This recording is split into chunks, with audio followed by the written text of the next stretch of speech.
All right, you ready? Mm-hmm. That's Boogie. This is like fun with other, running friends. So I'm like, I'm going to do it because I knew it would put me in a good mood. You are my BRF. What's happening, Eric? There for your victory lap. Yeah. Whoa! How did that happen? How did you do that? And all of a sudden I go to zip it up and I'm like, why is the zipper in the front right now? 0 out of 10 on the recommendation scale.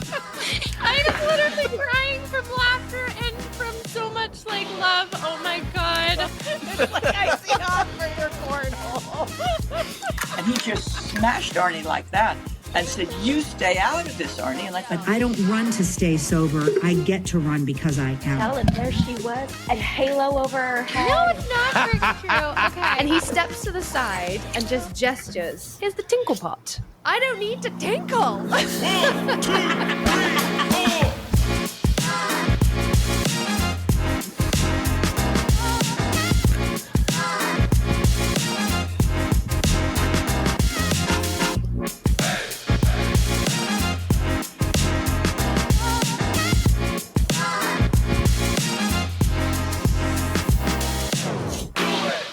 What's up, everybody? And welcome to episode 148 of the On the Runs podcast.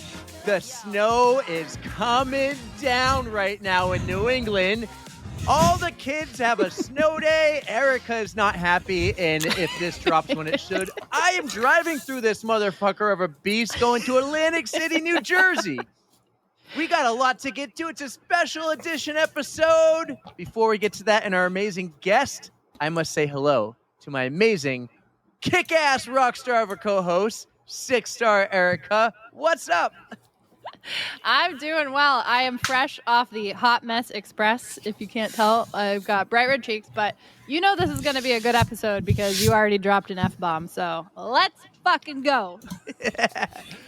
Hey, we also have one of our best, greatest all-time guests on the pod. Yay, he's back. Why don't you introduce him? Why don't you pump his tires and give him the big intro? Absolutely. You guys have heard a couple of times now he's been on the show, at least twice. I don't even know. But he is one person who is guaranteed to make me cry laughing. Let's welcome back to the pod, Neil Murphy. We're so happy to have you. Hello, Yay. boys and girls. Yay. Oh, boy. This is always my favorite time of the year when we get Neil back. Dude, I have a sheet drawn out of all the topics we're going to touch on today, guys. Yes. I'm excited and also kind of concerned going through all of these items because it tells me a story. Because this document you guys shared called the Code Brown Commandments, it has citations on it of who said what on what episode. And this whole shitstorm of a document that I'm looking at starts with my freaking name. Yeah. And it makes me wonder what the hell happened since I was last on here. It's just a mix of feelings. There's a lot to talk about. Oh, man. You were definitely the guinea pig for these Code Brown Commandments because we had you on, what was that, 2023? December 2023? Oh, That's I right. don't remember. It We were was testing actually, them it out. was November. You're right. The 28th. Yes. Yeah, Yes. You're ending the No Nut November. I remember now. That's right. That's right. And- I have fond and- memories of it. We knew that we were going to drop your episode early in the new year, and Eric's just like, "Hey, let's test it out with Neil and see what he can come up with for a Code Brown commandment." And I think yours started it off with a bang. Oh, yeah. But let's not go there yet. We're going to go there real soon because this is a special edition Code Brown Commandments episode we've been talking about.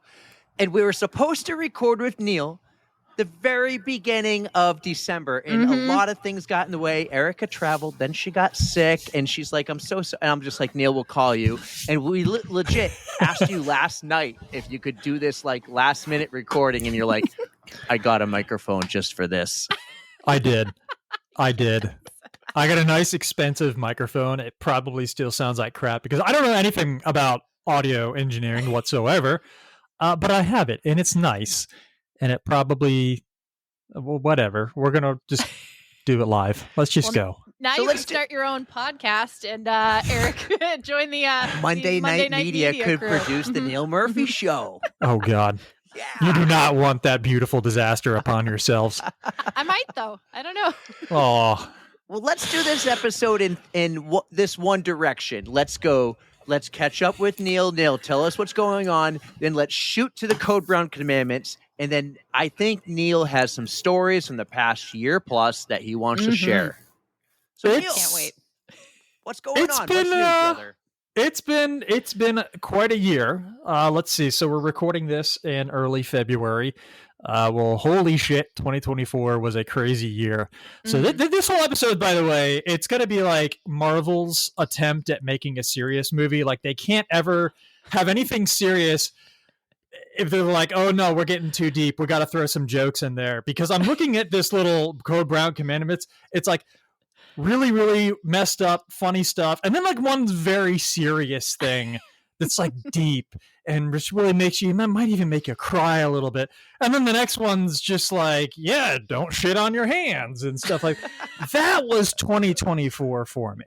Like it was a series of holy shit, amazing accomplishments followed by let's sprinkle just some weird butt fuckery on it and let's call it a year. So it was like the year of PRs and putting in some insane mileage. I got like third overall male, not age group, like overall male on the Outlaw 100 miler.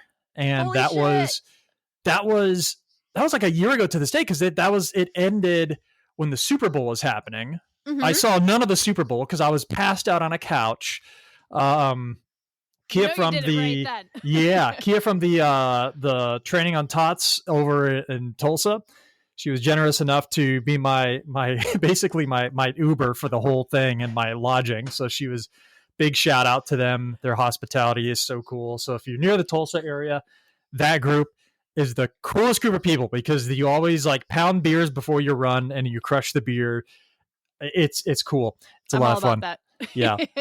So the year started off with that. And so we're starting off great. And then I hit age group on a like freaking stacked competitive field at the New Jersey Ultra for Spartan. Okay. And let me back up because the month before that I hit my PR for the half, which was like 127. So that was cool.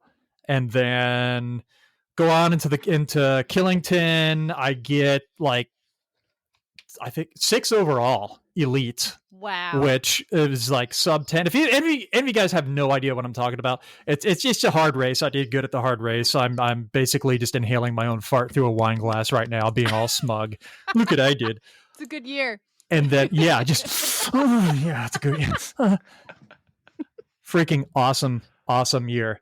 And then I got injured in November and December, and that was like no running, but I was just like still on a high from the rest of the year. And I was like, yeah, I don't care. I still want do what you must to me, body that is aging into its 40s now. I have already won.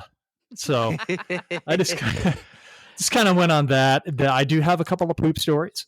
I think wonderful, on par. yeah. That third place finish at Outlaw. Which I got a cool little like 4-page thing in Ultra Running Magazine too. I had no idea and that happened until last week. And this was like the June-July issue. And so like a friend hands me a magazine. It's like, hey, you're in the magazine. So Surprise. That was kind of neat. Anyways, I was first overall from like mile, oh my God, like 35 until 60. And so the whole time you're going back into it's like a centrally located aid station that branches out into little loops and you just go from there.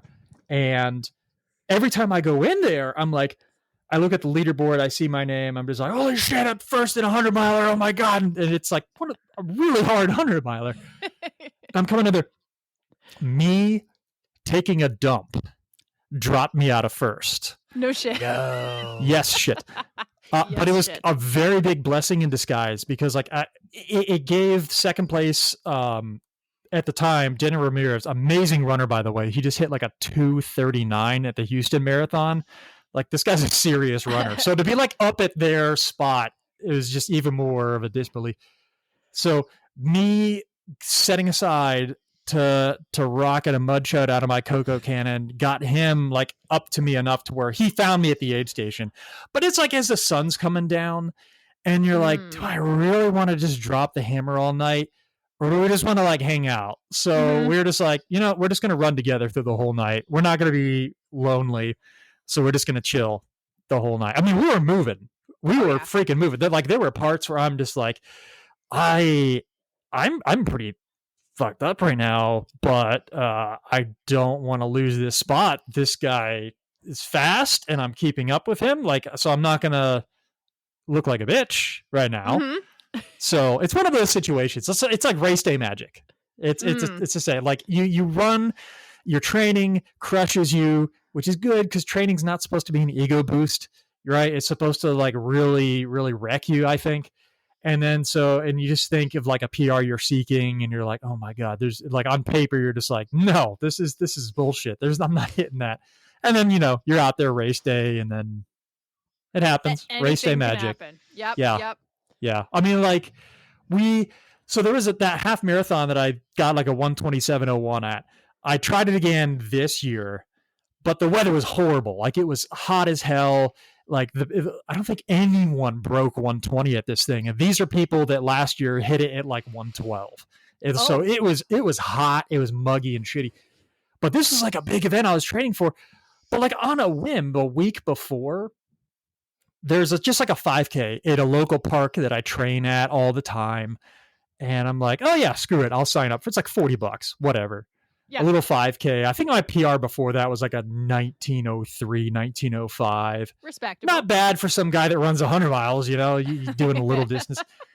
And I go out there. It's one of the rare mornings in Florida where like we have winter. And so the high, like in the morning, it was like 38, 39 degrees. Oh shit. And yeah. And I run that thing and I get it done in like 1831. And I'm just like, Jesus Christ. So this event that I didn't prepare for at all, like put nothing into, I was just, screw it. I'll just train, go and have fun. Yep. Yeah, that's what I do crazy good at. And then the half marathon that I was trying to train for and everything, I think I did it like 1:28 and change, which isn't bad, but it still isn't beating the... Anyways, race day magic. It's a weird thing. And speaking of weird things that happen at races, we have a lot to discuss, ladies and gentlemen. So hold up. You were in first place and a code brown took you out. Did you stop to poop in a porta potty? Oh God, are you? Come on, it's me. So, dude. I'm wondering how that took you out then. Like you didn't stop, you just, poop on the go. No. I actually did kind of squat. So there was a downed tree and I kind of sat on the downed tree where your cheeks hang over the tree. Because at that point, because I'm so terrified of popping a squat, and this was only at mile, I think 55 or something like that. But still, you pop a squat and there's this big fear that as you're in the process of dumping, you're going to cramp out and you're just going to fall back on the poop. And then you got an even bigger problem to deal with. So I'm super paranoid of that. So but I really got to go. But I'm still like an idiot, just searching for the perfect little spot along the trail while I'm just clenching carbon into diamond on my balloon knot, waiting for this to happen. So I found the magic tree. I go sit on it. I tried to go quick. And it was enough to where I think he could see me, because this is the sun was starting to set, so you can kind of see headlamps. So I think you finally see someone. Oh good, I can smell blood now. I'm gonna get him, kind of thing. So I think it lit the fire, and so he catches me at the aid station. Then it gave him the time to catch me, but at the same time I'm kind of glad, because that made the night so much better. 10 hours, 12 hours, just having someone to run next to. And that just the fact that you're both in first and second. And a few of the things you just said, I think we're going to read here on the list. So I think we're going to get to it. And I was bringing that up because I was like, gee, I think there's a Code Brown commandment there. First place was on the line. But we have a lot. We have a lot to discuss. Well, all right, let's get into it. We are here for the Code Brown commandments.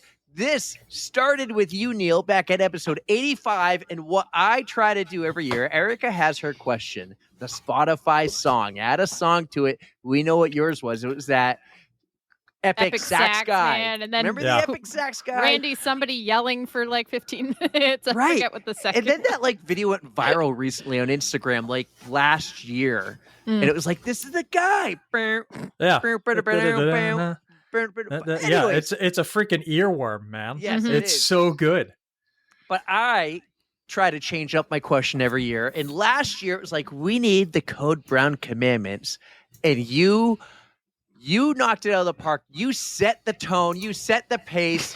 We're going to start with yours. We'll each read these off one by one. But I'm going to start with number one, and then let's talk.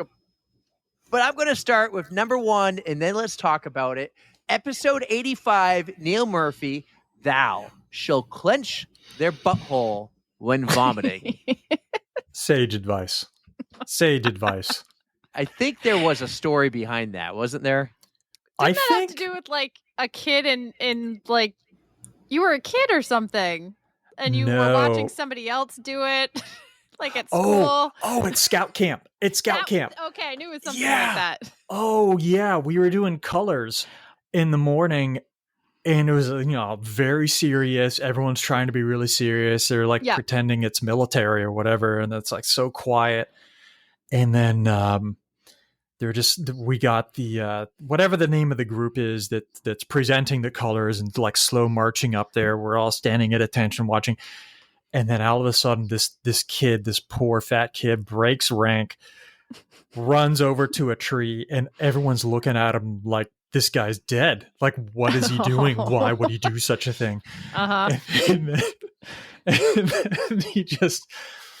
You just hear the wettest, gurgliest, just, and then we're just, right when everyone, if you weren't looking over before, now you're looking over because you just heard like the most earth-shattering fart. Fuck was that? Clearly, this poor kid just duked his drawers. Oh, poor guy. And then, good for us. And then, and then he just spews. He just pukes all over a tree or something. So like he just like Control-Alt-Deleted his body. And like I'm pretty sure like to this day, he's also getting into his 40s, mid-career and everything. And he's probably, he'll have a bad day at work and he comes home, he's like, well, at least it wasn't like that time when I shat and puked at scout camp, That poor guy. I hope he's doing well. But that taught me to always clench the balloon knot when you're spewing. Well, you set the tone with that one, man. You set the tone. That should be a tone setter. That's life advice that's going to save a lot of people. Absolutely.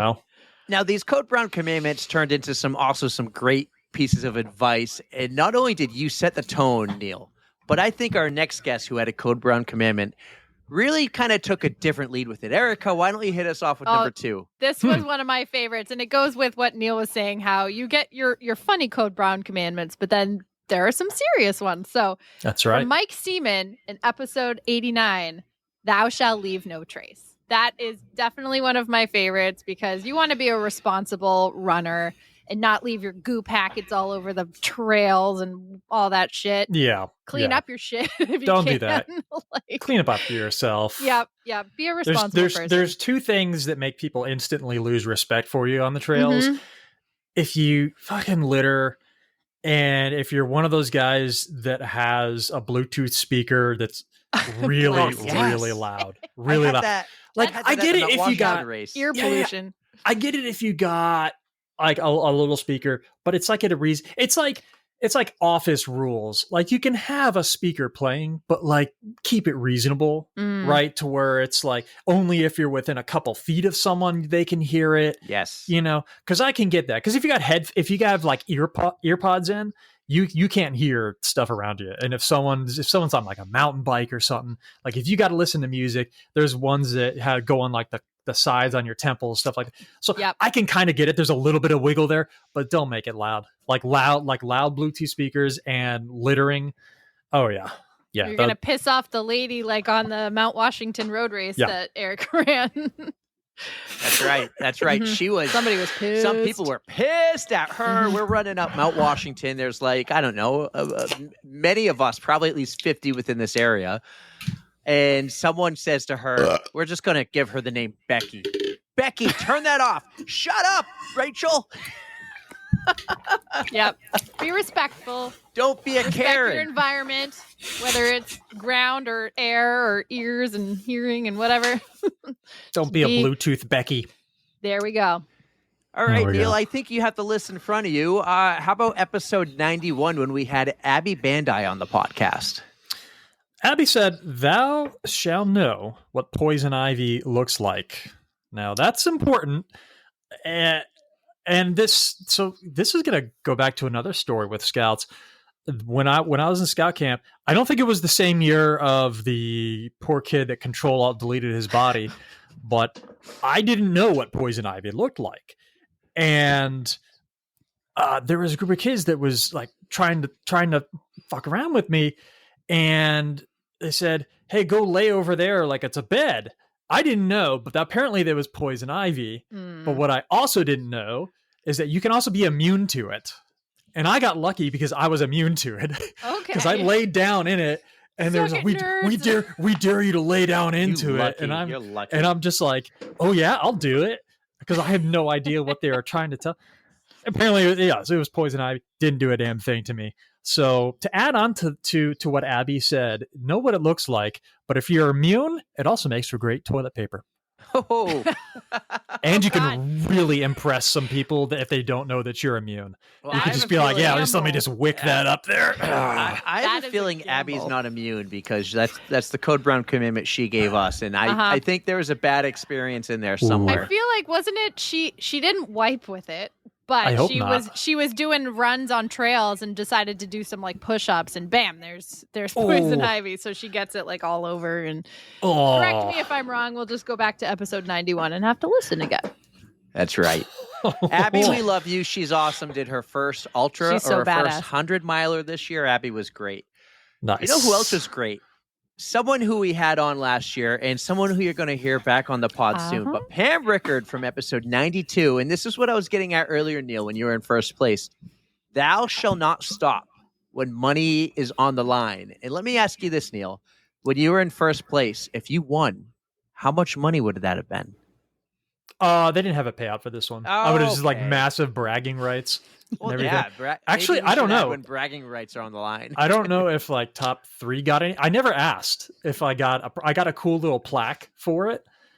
I never asked if I get anything, so It's the plaque. You get a plaque. I get a cool plaque. So, but oh my god, if money was on the line, are you kidding me? I would smear it all over my face if that's what it meant. Getting it to the finish line. Are you kidding me? There's a famous picture of a Swedish half marathon runner. This was about 10, 15 years ago. He adopted the name of Bajmannen, which is Swedish for poop man.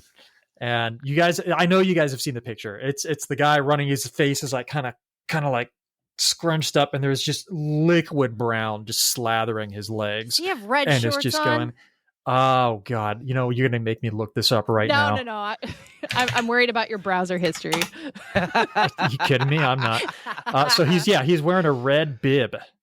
Oh, okay. I feel like yeah. I know this. But Yeah, so he's wearing like a red bib, Mhm. and We've seen this. Yeah, I think so. Because Yeah, people yeah. have put his picture side by side with Addie Zarenner. Mhm. I've Yeah. seen this on Oh, the bad ultra running advice page. Oh, I know it's- yeah. exactly the photo. Yeah. And that guy ran. I think he ran like a 105 or just some ridiculous half marathon. He looked Jesus uncomfortable Christ. though. But he got like 3rd overall and got it. So yeah, money's on the line. Don't stop when money's on the line. Just let it rip. Hell, even if you have like bragging rights, you know, my first Spartan Ultra in Killington. Oh, I loudly shat myself, and that was just a finish. You know, I didn't even stop for that. So, what You does gotta that say do what about you me? gotta I do, don't know. Guys. Nope, you're good. Let her rip, Tater Chip. Good advice. Good advice, Pam.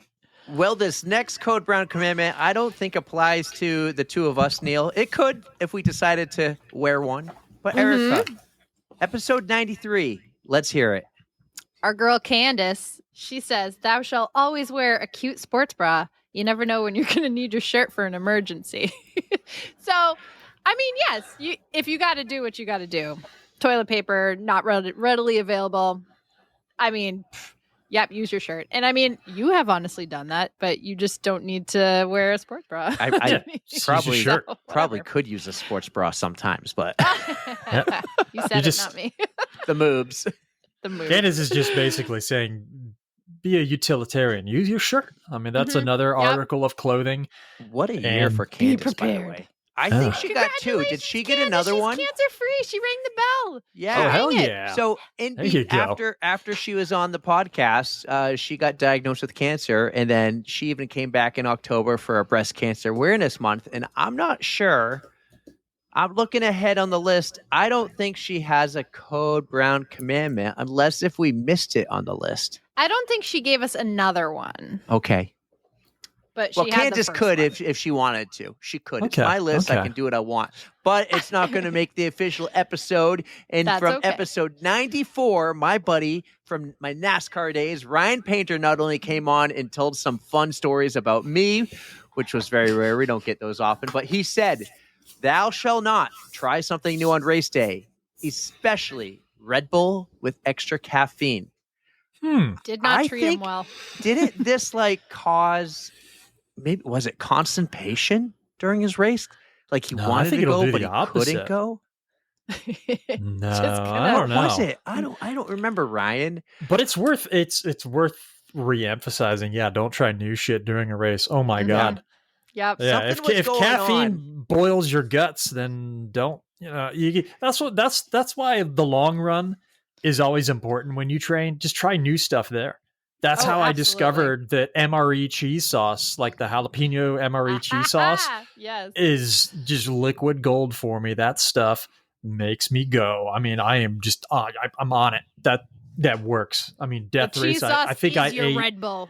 I Gets you think I going. ate Gives you 16 wings. packets of cheese sauce at that event. I mean, gotta try this. I fucking love it's cheese. so good. It might Oh. do me good. It might not do me good, but we'll never know until I try. Love cheese. Cheese Excellent. is my ultra fuel. That's what I'll eat. Wonderful. Nothing but it. All right. Are we going to move on? Hmm. Eric is busy. Okay. Just doing stuff. All right. I'll do the Neil, next one. take it away. Take it away. So one episode later, we had Letty Lundquist. He said, "Thou shall lift your feet up when you run. Watch your step." As a Florida man, I can emphasize for a lot of Florida trail races, there's a lot of cattle land in Florida, and there's a lot of cow poop that you will step in.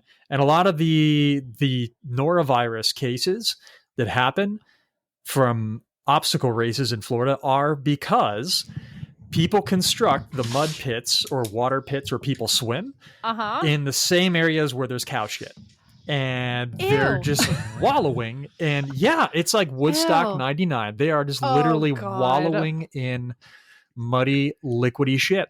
And everybody Ew. gets sick. So yes, watch your step and be aware of what you're getting involved in, especially in Florida. Florida That isn't even what folks, Letty was going for, but Yeah, Letty is pretty from important. Florida. Well, actually, she's from all over the world, but Mhm. she lives in Florida, and she was training for the Boston Marathon, was it? And didn't watch her step and sprained her ankle?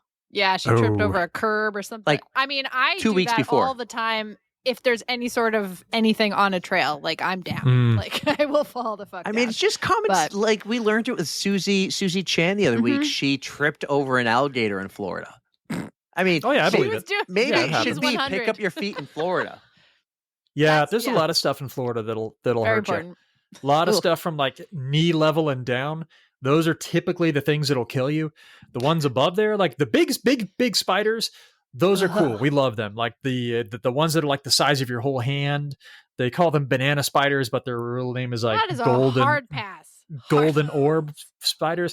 Those are the nice ones. Those are the ones that won't like attack you or anything. If you brush up against them, God. they'll just like crawl Ugh. on you, and I'm They're gonna huge. freak out. they won't Ugh. bite. Ew. Ew. So like grossed So out. great job there, real quick. covering for me when I had to attend to We're a just child. like, Eric is busy. But I can tell Erika wasn't paying attention because it was actually her turn. No, you went twice. You skipped Neil for one. So Did I really? yeah, you did, dude. Yeah, I just made up for it. Yeah. No. Yes. I went Pam. Oh, I did. Receipts. I did. This episode will come Erika- out. It'll be like, we're here. You got next. I got next. Oh, this is great. This is from our buddy, the bearded runner, Dan Liszczek here. Episode 96. And he says, "Thou shalt always bring nip tape or KT tape. So protect your nips." Duct You tape don't want works in that a cheap. pinch. Ooh, I Gotta love- have duct tape. Oh, I duct tape them. Yep. What? Do you Oh, have yeah, a hairy you- chest? Oh, I shave That- around the nip. I Okay, shave. 'cause Oh, that's I keep all it I clean. can think of is That just would trying to rip- Okay, rip you that don't off. this wanna is do a brings nip up some rip. question. Yeah. Do you shave just in a little circle around the nip and then keep the hair on the rest of the peck, or do you shave the whole peck? Because we know some people who have depends this on- problem.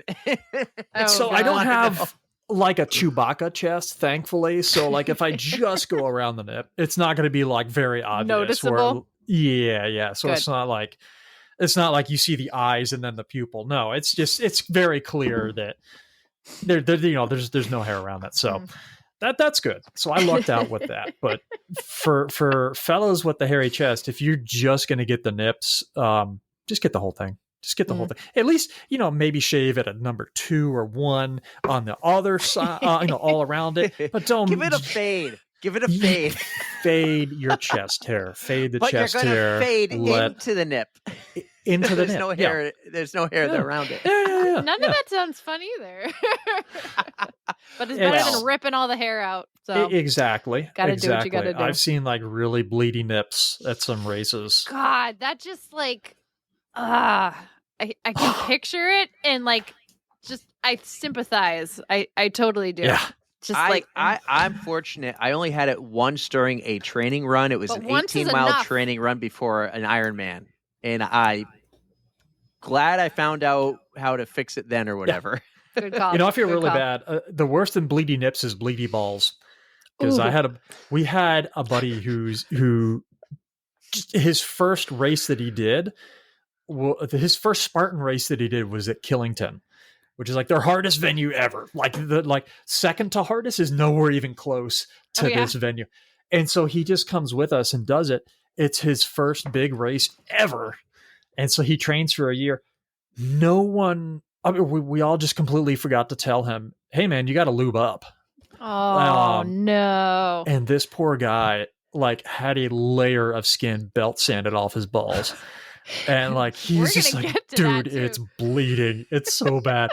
I just remember us walking up to a sports bar and there's stairs and he's saddle walking up, just trying to air at his nuts as he's going no. up there. We just felt so bad. We forgot to tell him about the lube. Well, That was definitely one when we had Jason from Trail I was just Trash going to say Podcast. this. Neil, you're a learned huge the hard supporter way. of the pod. I don't know if you listen to every episode, but if you want to go back to one, there's a story. I actually put it on the YouTube channel a month ago from episode 110 about our boy, Jason. He had some chafing in the area of the Johnson. Yeah. And it was a classic OTR story. Ugh. Oof. Go back and listen, guys. I'm not going to That's a repeat good that one. one here. Well, Erika, I'm going to give you 2 in a row since I stole one from you. So why don't you take next? All right. Our girl Shayna Marie said from episode 97 says, "Thou shall never forget a tissue." This is the classic be prepared once again. So bring a tissue, wear a cute sports bra. It's all the same. Just have Be a backup. prepared. Have a If you got a backup. long sleeve shirt, that's a whole bunch of tissues around your arm that you can just just put Yep. it over your face, Yep. Yeah. It's little comfort things that matter. I'm a very I don't like bringing a lot of comfort with me, but the one thing I will always have in an ultra is some chapstick, because I'll be damned. I'll be damned if I have chapped lips by mile 50. My lips are not going to be chapped ladies and gentlemen. Put some Good arm for right now you. because As he's I'm chapping his lips honestly- right I am now. I'm not honestly gonna have the same chapped way. lips. That is the one thing that is like super uncomfortable that I can't get past. I know. There was a half marathon I ran a few years ago, and it was at the beach, super windy. It was like the March race, so it was cold up here, and I had to go find like the one open convenience store and buy like the $8 chapstick because I was Gotta like, get no, your chapstick. I need to Yeah. have it. So I get it. Yeah, I Mhm. understand it. Yeah. Yep. So next up, we got one of our favorite Canadians from north of the border. Hopefully he doesn't hate us right now. But Josh Rayome, the asthma runner from episode 98, thou shall not stop running from a bear. Ooh, if you're This- an asthma runner, that sucks. I got Yeah. asthma too. That's a pain. When it hits Having you. asthma and then Oh, seeing God. a bear too? Oh. So he had a story where he ran into a bear on his first run ever. He's like, one day I'm going to go for a run up in Canada. And about a kilometer into the run, he ran into a bear and he was like, oh shit. And that is a classic Code Brown. All I can say Oh, is yeah. good for him for continuing with his running journey. Because if I ran into a bear during my very first run, I'd be like, well, this isn't for me. I'll see you guys later. I'd Yeah, like this to is live. part of the Thanks. course for it. Fuck that. I quit. Yeah. I'll just go be fat. Are you kidding me? I'm gonna bear. Sign love up the for couch. that. Mm. Yeah. Well, Neil, we have some amazing friends that we met long ago. Erika met, and then we've all gotten I actually ran into them randomly at Disney World, but we have Aaron, Michael, Diana, and Tom from the Will Run For podcast. They were on episode 99 that I like to call the Great One. Neil, why don't you go through their Code Brown commitment? I will be happy to because I can add to this. Thou shalt know that hand sanitizer is like icy hot for your cornhole. That is incredibly true.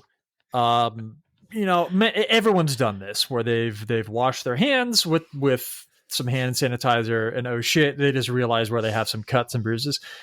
So I had a situation. Some of you know that I make a hot sauce that is called Blogurt. Oh, yes. Still And have in the it in my fridge. process of making sure it's still good. In the process of making it, I don't know, just put it in your mouth. Tell me what happens. In the process of making it, I am dicing up Carolina Reapers. Those who are not initiated into the hot sauce world know that Carolina Reapers are the hottest pepper that are out there, that officially out there. Some more pepper aficionados will say, actually, it's pepper. Shut up. Carolina Reapers are hot. That's what I'm trying to tell you. I'm making it. And as much as I try, it'll always get embedded on my hands. I try to do a really good job, but what I forgot this one time was it got underneath my fingernails. And so I'm piecing this together. So just know that I have hot pepper underneath my fingernails, and it's going to come together at this next part. Oh, no. Because I tried to save money one time, and I just bought some like tissue paper, single ply toilet paper. And when you're using single ply toilet paper and your finger breaks through the toilet paper, normally you're like, oh, this is where the fun begins. For me, I was like thinking that first, and then immediately a couple seconds later, these Carolina Reapers that were embedded underneath my fingernails go straight to the balloon knot. And so for like 8 hours, I have the feeling of like Carolina Reaper right around my butthole. And it is just absolutely wrecking me. And I was in a bad place. I think it was, thankfully, it was just like a normal ass. I was working from home, I think, but I was just sitting and suffering the whole time. So please, guys, you get what you pay for. Don't get single ply toilet paper. Get the cushiony. Just don't accidentally. If you're gonna don't splurge on accidentally. anything, Yeah. let it be Get toilet good paper. toilet paper. Don't accidentally finger your beehole when you have Carolina Reapers put underneath your fingernails, and then it goes up to there. Then you're Oh no! I know how The bad it best. is when the blogurt, like even going in, it's hot. Coming Going out is a it's party. also Coming out. hot. But Yeah, that's but when like you're That's a boofing different it story. accidentally, then you're you're not in Flavor Town anymore. All right, Oh God! you're not in Yep. Flavor Town. I love the way this goes because this goes from like the extreme to the good to the like, oh yeah, that was a smart one, you know. Erika, why don't you take episode 100 for us? What an episode we had with the amazing Katherine Switzer. I kind of had to make this one up for Katherine because we just wanted to make the most out of her time. So she gave us a wonderful story, and I was like, you know what? This is what I get out of her episode. So, well, that story was off air, wasn't it? That was when Allie G jumped on, and she gave Allie G the advice off air. Okay, that's what it for was. her but first Boston Marathon. We still never got the chance to ask Neil, her the question. real quick, you're a Florida man. Do you know who Katherine Switzer is? Was that the first lady that ran Boston? Yeah. You are correct. I got it. Yeah. We got Katherine on for episode 100. That's incredible. We recorded with her in New Zealand. And no way. It's like 20 minutes past the time we're supposed to record. She's not in the room yet. And then my phone rings with a New Zealand phone number. It was wild. What? Yeah. So we got her for episode 100. And the best part, Neil, they first said no. And then they said yes. Huh. Okay. It was great. What a great guest for episode 100. I was always like super like, we need to get someone big for a big number. And after that one, I said, screw that. If we get Michael Jordan, he can be whatever episode. If we get like Des Linden, she can be whatever number. I no longer put the pressure on myself. Yeah. But Erika, episode 100, what was the Code Brown commandment that you created for Katherine Switzer? So we gathered that thou shalt always end on a downhill. If you have the power to choose your own course for a run, end on a downhill because you get to end strong, you get to end fast, end on your own terms, and he'll suck. It was also because Boston ends on a downhill. That's right. Yeah. And she's like, you need to be prepared for that because 25.5 miles into the race. You're going to burn out your legs, get used to it. Mm-hmm. That was the advice she gave for Allie G. Yeah. Oh, we loved Katherine. She was amazing. I need to actually make a concerted effort to go do Boston. It's just so dang crowded.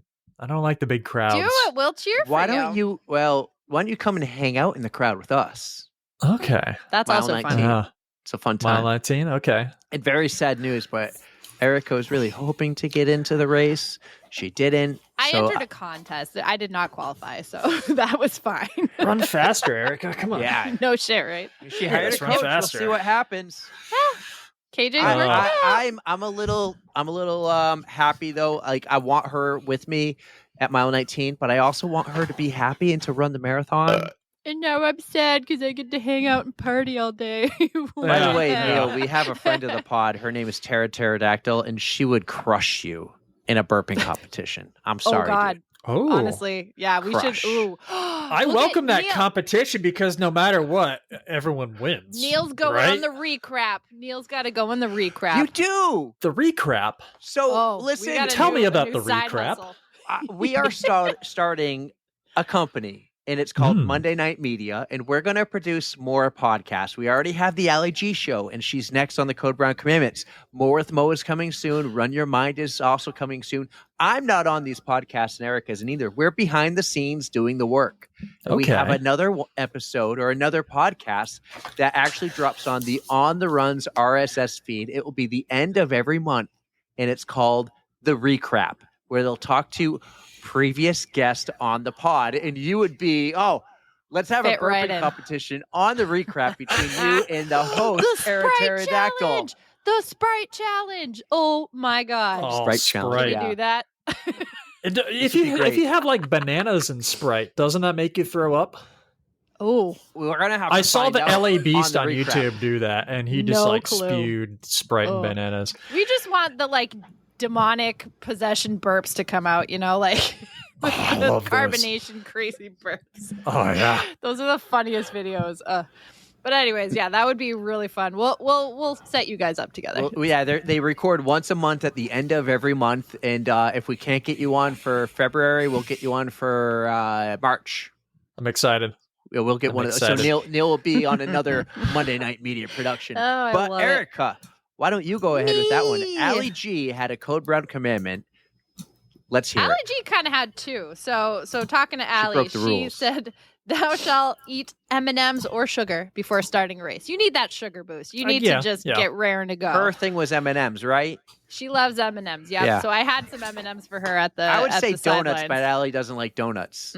I'll eat the donuts. But she also said, "Thou shalt always bring extra pants." So That's right. That is She had the thing to story. bring. Cold brown. Yeah.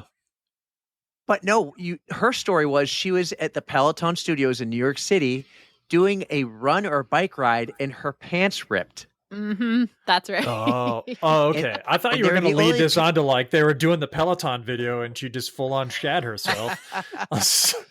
I was getting ready for that build up. She lives in the area, so she just like went to the studios dressed in what she was going to ride or run in. Yeah. And her pants ripped. So now she had ripped pants, had to get home. Or she went to the merch store and got some pants. That is always a good idea to have like a backup just in case you like if anything happened, you rip them, you shit them. Oh yeah. You're not stuck wearing. I always like when I go on trips because work makes me travel. I always bring like an excessive amount of extra underwear. It's just on the paranoia. Good. Yeah. Just what if I shit my pants? I'm the same. I'm going to bring a lot of extra underwear. Socks, normal I never amount, use even else. half of them, but I know, but I always bring extra socks underwear too, just in case I shit my pants. Just in case there's just lots of shitting. You know what in else my I pants. Do? You know what which else happens I do? maybe once every couple of years. But what if it happens? Yeah, not only do I like have my luggage with all my clothing, I put an extra pair of underwear in my backpack. Yep.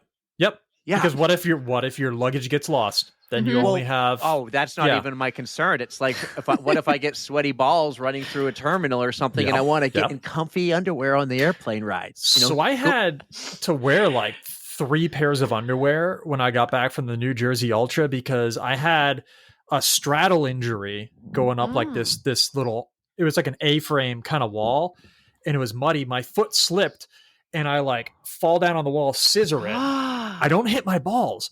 I hit what's called the perineum, the taint, the gooch.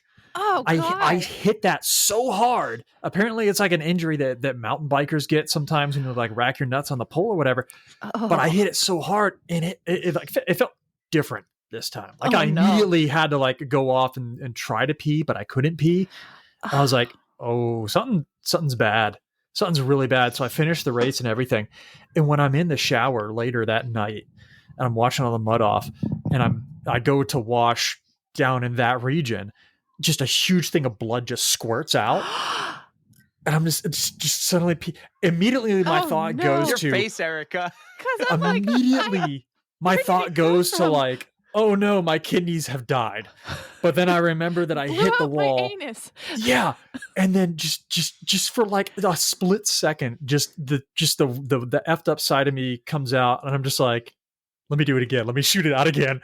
And I shoot out like a rope of blood coming out. And then the panic set in.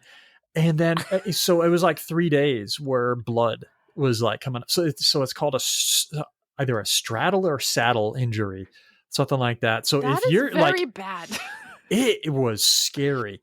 But anyways, when you have a flight home and where it's just leaking. Oh no. So I had all the, but that was a situation, my friends, where packing extra underwear paid off. That should was just be its own vindicated. code brown commandment. Pack extra underwear. I was vindicated. All right. Oh, Jesus. That'll be my code brown entry for this episode is pack extra underwear. All right. I like the next one on this list. Well, this is a small scroll bar, by the way, that I'm looking at when I scroll down on this list. We got a list, guys. Oh, we do. We got a list. We need Why to don't you power take it through away? Take it away. This next one, I'll let you read, Neil. But this was an OTR exclusive story, and when she told us this story, no one else has ever heard it except her own husband. Thou shalt always check a porta potty before using it. Now, you shall all like. So I got to get some context, and I know you guys are going to hit me with that. For me, it's like, do you want to look into the abyss before you shat into it? Do we want to really see the shield volcano of poo and pads before you add to this sacrificial pile of poop? Or what am I missing here? What was in the porta? Well- Was there a big ass spider in there or something? Because Well, I would that check was for part of it, that. but no. So, Erica, our girl context, Yuki please. was running the Boston Marathon, and she had a beautiful costume. She always goes 100% on costume. She had these beautiful wristlets that would flow in the wind when she ran. I'll She find a goes in. picture. Oh yeah, she goes in the porta potty and just wants to make it as quick as possible. Mhm. Somebody had explosive diarrhea, and she got her poor wristlets covered in shit. Oh, But there's So- more to this. Like she makes these outfits and they're amazing and spends Yes. hours on them, beads and everything. She runs in costumes all the time. Yeah. And she was on New Hampshire Chronicle, and before the marathon, they even talked about her outfit.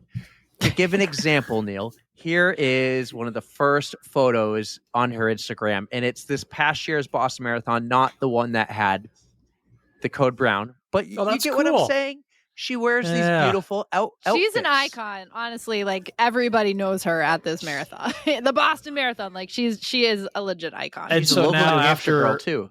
after establishing this reputation of having kick-ass costumes, everyone's like, "Oh yeah, let's look at the diarrhea queen. Weird costume choice this year." Oh, that sucks. She So had to ditch him. Yeah, Oh, she yeah, tried to yeah. clean him off and was using hand sanitizer and nothing was working, and it was just Don't want to be the Dookie abandoned Duchess. ship. Her husband, No, her no. Yeah, you husband gotta let thought it something go. went wrong because like Yeah. she stopped on the tracker.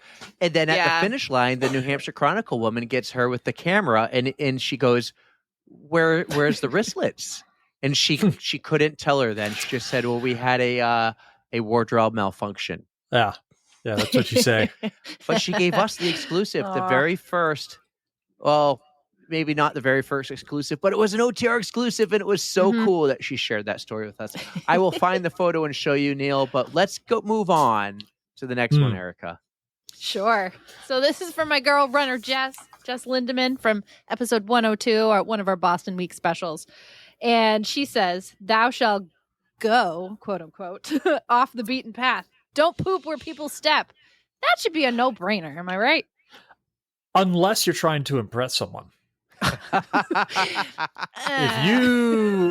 If you're just like unloading like a 10-gallon bucket of it, My question is, you who's know. going to be impressed by that, and should I be worried? the people who are listening to this podcast, Yeah. that's Guess so. we're speaking to them right now. All right. Oh man, but yeah, if you got to take a number two, just go a little. At least bit a off the foot path. off. Come on, Yeah, at least a foot Find off. that nice tree for the assist. If you want people to see it, crack a glow stick and drop it near it. Maybe they'll get a little hint towards that, right? Exactly. So, good solid advice, or liquid advice, depending on how you're doing. Oh, there she is. Here's the There's Yuki photo. There's So you Yuki. see these flying wristlets on her wrist. Oh, She- that's what got she, it. she wore them in another marathon the week before She was to testing test them out. Mm. Mhm. Right. She wore these Nothing at new Cheap on race day. Marathon, and they worked great, and then got poop all over them. Oh, So sad. oh, that's not good. That's not good. All right, let's go next. Moving we on. have a longtime friend of the pod, Denise Freeman, from episode 106. Thou shalt take good care of your feet and lube between the toes. Now, Neil, you showed us your feet before we actually hit record, and actually we were recording, so I got a clip of that on another Oh, hell yeah. another tape. But Yeah, that's a do you freebie lube for your you. feet? No, actually, what I do, so I use toe socks, which is really hard because, again, I'll show the toes. There we go. It's for the Only Feet page. I got As you can see. the blurry wall up. I got mutant feet, big toes, not the big toes. So the toe socks are not catering to my freakish kind. So that's kind of hard to do, but I do like to wear the toe socks because it vastly mitigates the need to have lube between the toes. Because when you got skin on skin, the blisters, when you got that little bit in between. But I like to put some Gold Bond. I just Gold Bond powder all around the toes and everything. That seems to have helped. Everyone's got their own little thing that really works with their feet because everyone's obviously got some different feet. But it's always worth a minute. Like if you have a minute that you want to allocate where you're not moving, feet first. Feet first. It go the order. It's like they say during ruck marches is like the order of precedence is like feet, food, and water. Like feet always come first, and I think the food and water are mixed because you can grab food, hold it in your hand, and just continue doing that as you're go. Yeah, so that's solid advice. Nothing can kill your race faster than hurt feet too. Like it adds up. Oh, it really adds up, especially when you've never broken a bone before and you're in a 50-mile ruck march and you're in first place and you break your metatarsal at mile 20 and you don't know how a broken bone feels. So you're just like, oh, it's just a hurt foot. I'm going to keep going because I'm in first place. And then you go 30 more miles on a broken foot. That's Neil. What I did. That was Wait, fun. is that why your toe is not your big toe anymore? No. Oh. That's why I got metatarsalgia. That's a new name that I know that happens a lot when you have freakish feet where like all the pressure doesn't go on the big toe joint. It goes on that smaller, weaker little joint because that's how your feet are designed and you're going off of that. And it's like weird nerve damage, inflammation. It felt like a stress fracture. It's just like really shitty. Yeah. That's not Anyways. Good. Well, that goes along with thou shall not wear shoes that are too small. That'll do it too. Keep taking care of your feet. I mean, I've dealt with that. Like the reason I lost most of my toenails, like the toe box was a little too small, and so find stuff that's gonna fit you. If you're in a long race, it's usually wise to get like a half a size larger because your feet are gonna swell. You know, so just kind of like swell into it. That kind of deal. I feel like I need to go a full size bigger with like my trail shoes. I know that could be dangerous because I trip over everything, but God, my feet do really swell, and it's very uncomfortable. But something to get over. Coach Mike, Ashley, and Ari from the Boston Bulldogs, episode 108. I thought this was one person that was like hogging up all the points that they want to make. It was like, no, I want to have 3 brown commandments. No, okay. So this is from each of them. So this is insightful. 3 wonderful guests from the Boston Bulldogs. Very nice. Very nice. He says, thou shalt not invite a date when you do an all-out effort. Counterpoint to that. If they like it, then they're the one. You know. Yep, that so makes a lot of sense. If they see you like T-Rex arming with a rope of drool coming out and you're like eyes rolling behind, if they see that side of you right away and they're just like, that's fucking hot, then they're the one. That's like, I think my wife and I, when we went on our first date, I think one of us ripped a fart on the first date. Yep. And we're just like, that's awesome. That's a green flag. Right? Total. That's a checkered flag. That's a checkered flag. You bring that to the finish line of your life, Man. So yeah, it's like it's a risk. It's a risk. Did That's you like send that to me or did I send that to you, by the way? Green flag, red flag, checkered flag. I don't remember. Was this recently? Yeah, the Kelsey brothers on their podcast had Will Ferrell on, and they had people email questions in, and they said, hey man, I'm on this date with this girl and there's a big red flag. Like, do you think this is a red flag? And they asked Will Ferrell to answer as a character. And he goes, well, if I was Ricky Bobby, I'd say, you got all these flags, red, yellow, green, white. All you got to worry about is the checkered flag. There you go. Get to the checkered flag. I'm guessing, I know I disappeared, but I'm guessing you just did the one from Mike from the Boston Bulldogs. Thou shall not invite a date when you're doing an all-out effort. The one. Mm-hmm. Mm-hmm. We also kind of building into that.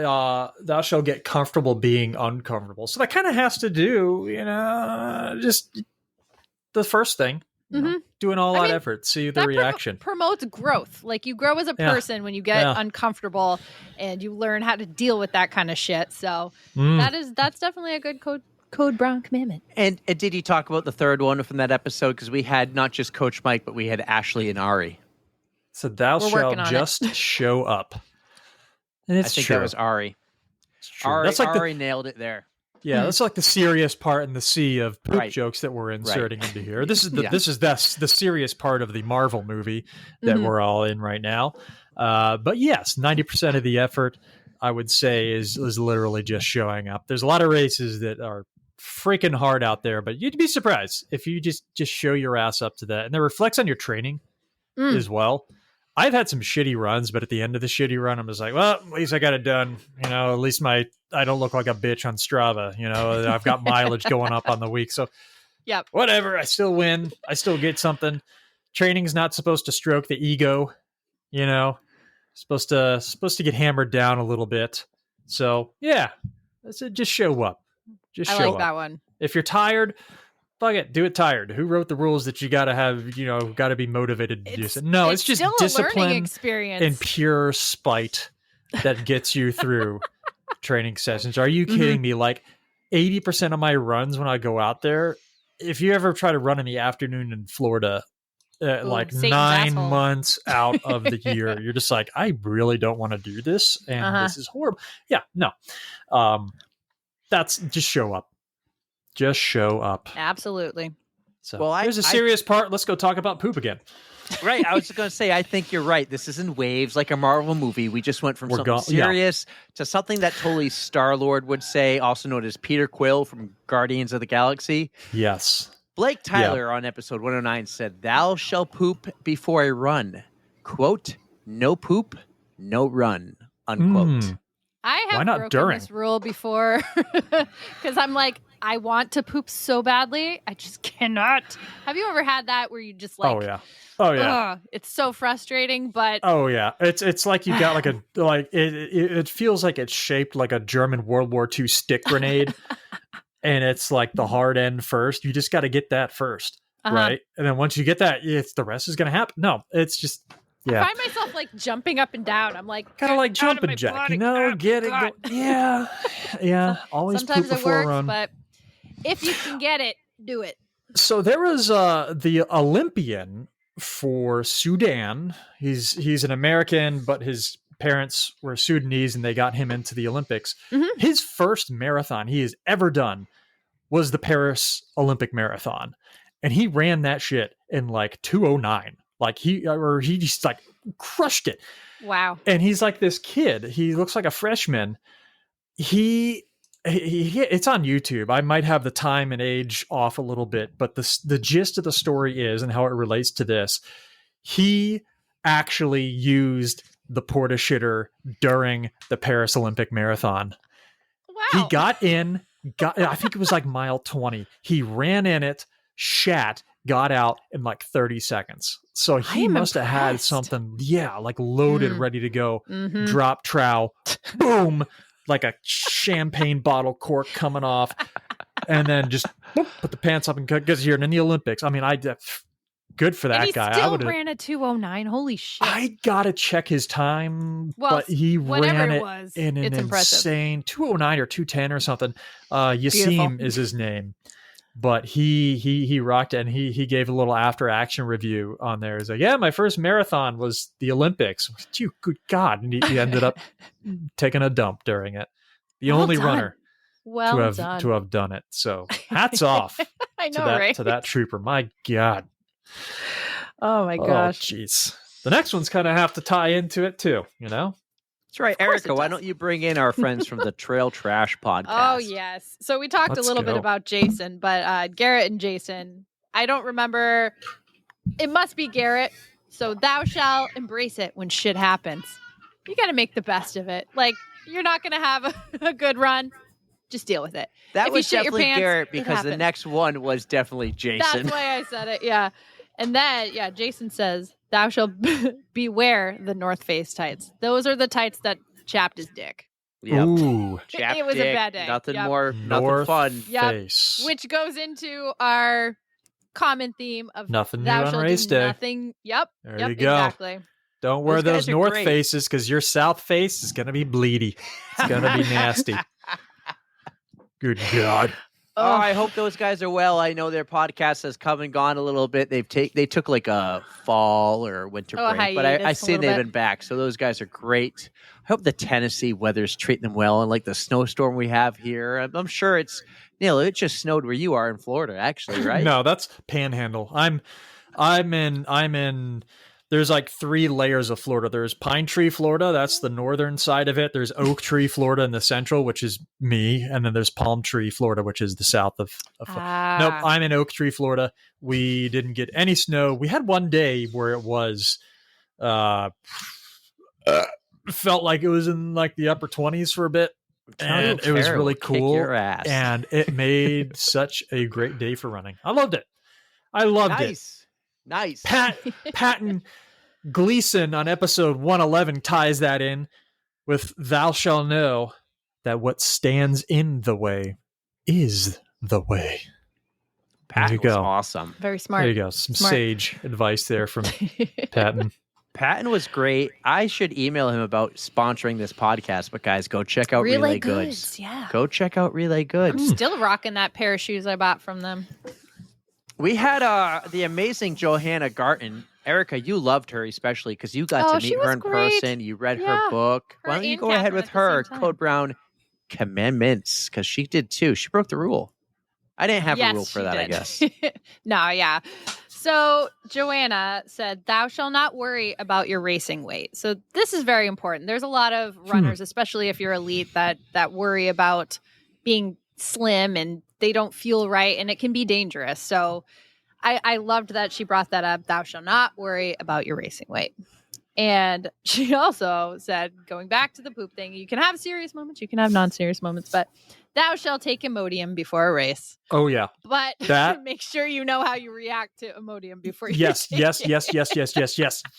Yes. I have been doing that for 10 years now. I'm so glad. Thank you, Joanna, for chiming in with this amazing advice. I do it all the time. It is so worth it. If you do not want to dump yourself, it'll last you for about 60 miles. Then you got to take another one. So you got to re-up your dose. So bring some Imodium at like the mile 60 bin, because it will hit you and you will have second place catch up to you. But I do it all the time. The one thing you have to understand, though, is the post-race cinder block that you must then pass through your system. That is... But, as you're sitting on the toilet you've already passed a big challenge to at least squat down and get on the toilet after a hundo. Mm-hmm. What's a difficult dump going to do to you anyways? You're sitting there for a while. Might as well just let it go. You have a point. You really do. If you're going to be like miserable, can't walk, your quads are dead, just sit on the toilet. You're already out of the bad situation. Just bring your phone. Over. You can scroll. You're fine. Just kill some time. It's like if they say if you're in a survival situation and you know that you're getting rescued in like the next day or anything, drink dirty water. Who cares? You'll be hydrated. Who cares? You get sick. It's the problem's already done. Right? Yeah, you could deal with that in a controlled setting, right? You can deal with a cinder block coming out of you in a controlled setting. Do you want to do that in the middle of the trail? No. Re-up your dose, right? Smart. Pre-game with Imodium. Ladies and gentlemen, please do that. Great advice, Johanna. I am glad I'm not the only one that is smart with that. So let me sniff the wine glass again, fart into it. There you go. I'm going to let you two take over the show and run with it a little while longer. I will be back probably before you even make it to the end of the list, but I got to go. I got to go make sure a couple little ones actually turn the lights off. Have fun. I will be back. Good luck. Yeah. All right. I will take this next one because this one is from an amazing ultra runner that we love, Amy Maurer, from episode 113. She says, "Thou shalt not go out too fast." That's a no-brainer, but one that I still have not mastered. I cannot not do that. Yep. Starting line adrenaline, it's a thing. And seriously, you're just ripping a pace that I mean, that's like a big deal for the shorter events. The longer events, you're all right. You're gonna pay for that later. Absolutely. Much worse. Her second one also pertains to ultra running. So thou shall not fiddle fuck around. DFFA. Don't fiddle fuck around. Don't fiddle fuck around. Yeah. If you want to keep your momentum during ultra races, don't just hang out at aid stations. God, aid stations are a trap. Chairs, also chairs. Never use the chair. Yeah, beware the chair. Don't do the chair. So Yeah, the guy that I just had, he got he got first overall at the Forgotten Florida 50 miler, and he came into that aid station. I got him out of there in a minute 45, and he was telling me later. He's like a mile or two later, he's like, what the hell just happened? Like, I have a full layer of sunscreen, bug spray, and a full belly. Like, what? In a minute 45? That's like game changing. Oh, yeah. I had all of his stuff laid out, ready to go. I was like, dude, don't worry about putting your shit back in your bag. That's my job. You just hold your arms out in the T-pose, and it'll be like we're putting armor on a friggin' Space Marine, all right? We're getting you loaded up here. And he was just in and out. And I said, if you go over 2 minutes, I am not driving you to that airport tomorrow, so you better hurry up. So that's what we did. They always work. You got to threaten them. Oh yeah, you are like crew chief extrauraordinaire. Oh, if I'm crewing for you, you're gonna accomplish what you're coming out for. You might hate me during the event. Yep. Worth it. But afterwards, you get what you want. So shut up. Absolutely. Yeah. Well done. Don't fiddle fuck around. Yeah, Amy knows what she's talking about. Yeah. She wrote a book. It's a compilation of different DNF stories. So, ooh, that's good. It's pretty entertaining. Sweet. All right, Neil, take it away. Next code commandment. Michaela Shrimshock. Yes. Shrimshock. Thou shalt be comfortable squatting anywhere, anytime. That is hard to do past mile 80. As we were talking about finding the perfect tree, because if you don't do that and you cramp out mid-squat, mid-hanging mud snake, you're gonna fall and you're just gonna get it's gonna be a worse situation than having shit on your wrist streamers or whatever I already forgot her name. Yep. It's going to be worse than that. Yep. Yes, it's going to be worse. And it's going to be all up your thighs. It's going to be, So find a good spot to squat because you're going to cramp out. To assist you. Find a good assist. What is the thing that was floating around on like the Bad Ultra Running page? It was like Poop on the rocks. Not only that, but it was like the shit or something. The crap strap? Where it like leans on it. Yeah, where it leans on a tree. Crab strap. Yep. Yeah, crab strap. It's like a hammock for your thighs so you don't fall in your own shit. So yeah. It's genius. It's genius. You need to get me one of those, but then I'd be like, all right, how am I going to strap this up? I only have one tree. Like it would add way too much time. I'd rather just shit my pants. At the first Georgia death race I went to, like right as the sun was rising, which usually you want to like drop a duker when it's still dark out, hard for people to see you, Understandable. You get a little bit more courage to go piss and shit anywhere. No, right as the sun was coming up. So, did she wait for this to put on a show? I would hope so, because much respect. I saw a lady like in the squat position, but mindful of not cramping out. Smart. She was like gripping the tree like this. Oh, she was just like hugging the tree with like her butt sticking out. But like it was just very obvious that she was pooping because it was like, hey guys, look, and it's just like a foot off the trail. But we're just by that point we're all just like, yeah, damn, I get it, good job. No one was grossed out. We're just like, that's smart, good for you. Of even caring, right? You got to do what you got to do. Oh, let her rip. Oh man. All right, Jennifer Ouellette, our friend. Episode 116. She says, thou shalt always grab the donut. See, I like this one. I am team donut. Are you team donut or team anything else other than a donut? Are we talking about food? An actual donut. Or is this like a breakfast pastry? Oh, if it's got calories, I'm eating it. I am team whatever can go into my gullet. I mean, I am a void that I constantly feed. And I have no morals when it comes to what I'm eating. I'll just get it in me. So Team Donut. In the face. Yep. I'm with you, Team Donut.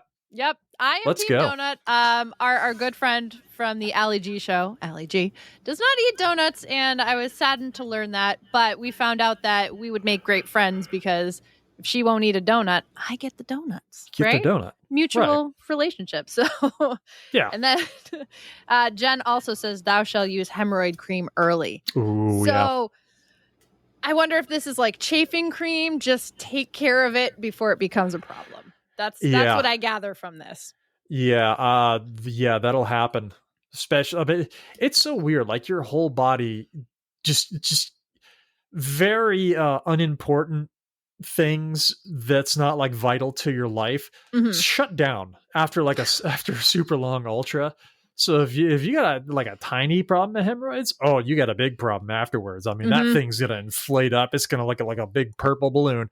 Also, like your feet. If you don't take care of those early, you're fucked. Yeah, basically. Yeah. You're gonna discover like there's a phrase like ounces turn into pounds, like the tiniest little thing that is offset, which you're gonna discover. You're not gonna be on top of everything. There's never gonna be 100 or an ultra that you're 100% ready for. There is gonna be something wrong. Don't freak out. That's what it took me like years to realize. Because every single time I start an ultra, I'm like, oh fuck. There was like a couple of weeks where I wasn't at my prime. Oh, I got sick or whatever. That's gonna put a dent. Yeah. Dude, it's running. It's the same as walking but double. Just it's easy. It's easy. Just Half do a the lot time of it. It's power hiking anyway. You're just Who are we kidding? Actually, I just picture you running the whole thing. You were just like beast mode, but it's just walking times 2. We do it every day. Just go to do the thing with your legs. It's easy. Go. It's just a long nailed time. it. You might, yeah. There we go.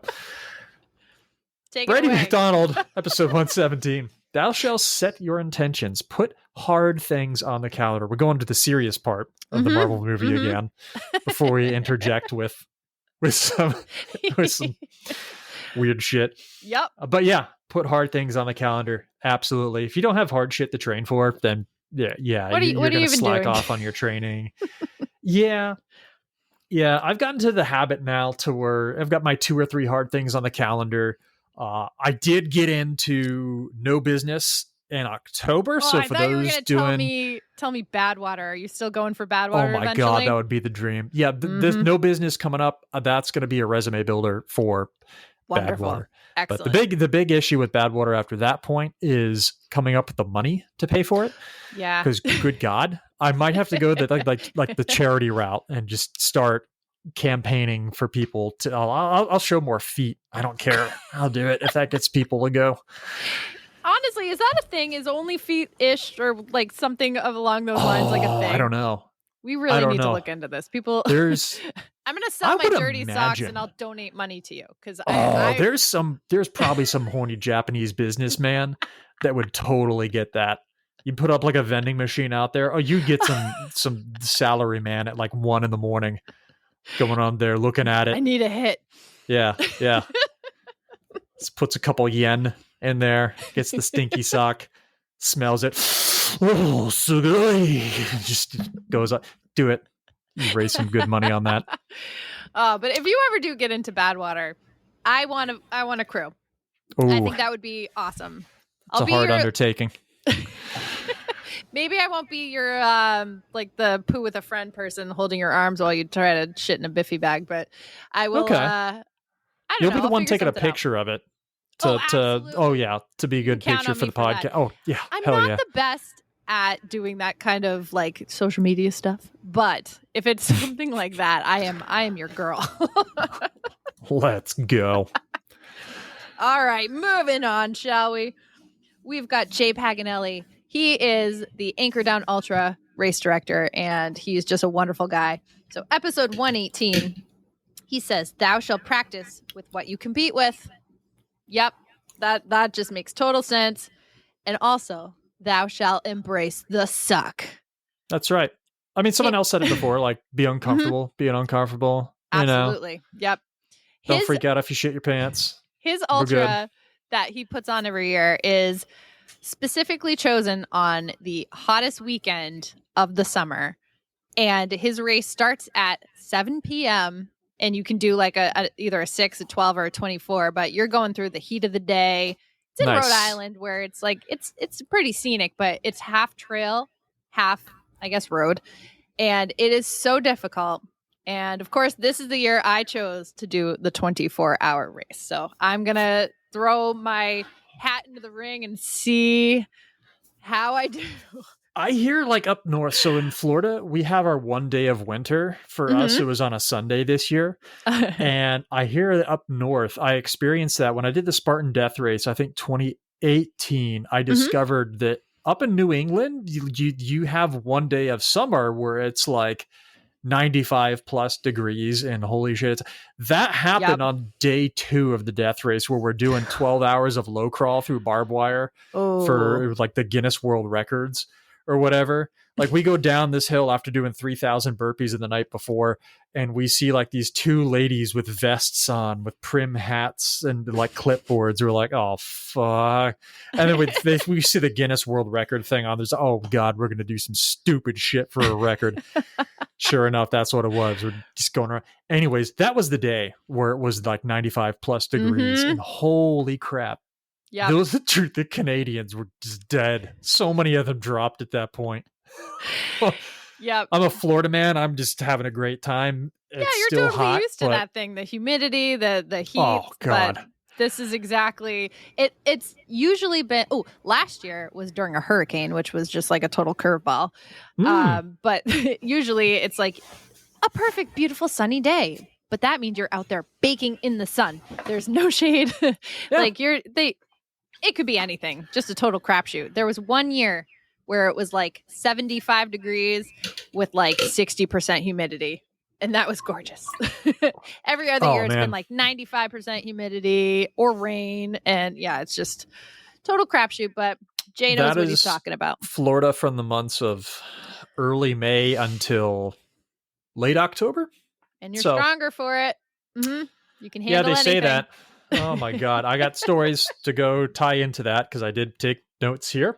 Perfect. So, speaking of stories, Andy Glaze from episode 119. Andy, love me, Andy Glaze. I'm glad you mentioned this, and I will say it now.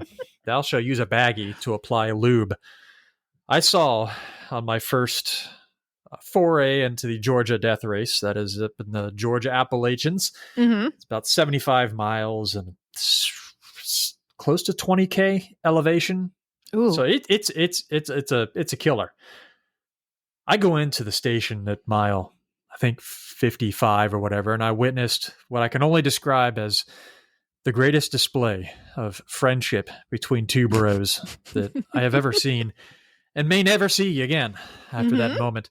I'm listening. So what I saw one, like I can only assume as the runner in this relationship, bent over, bare-assed, and I saw the other bro, which I can only assume is the pacer or support crew in this relationship, with the baggie over his hand with a dollop of lube.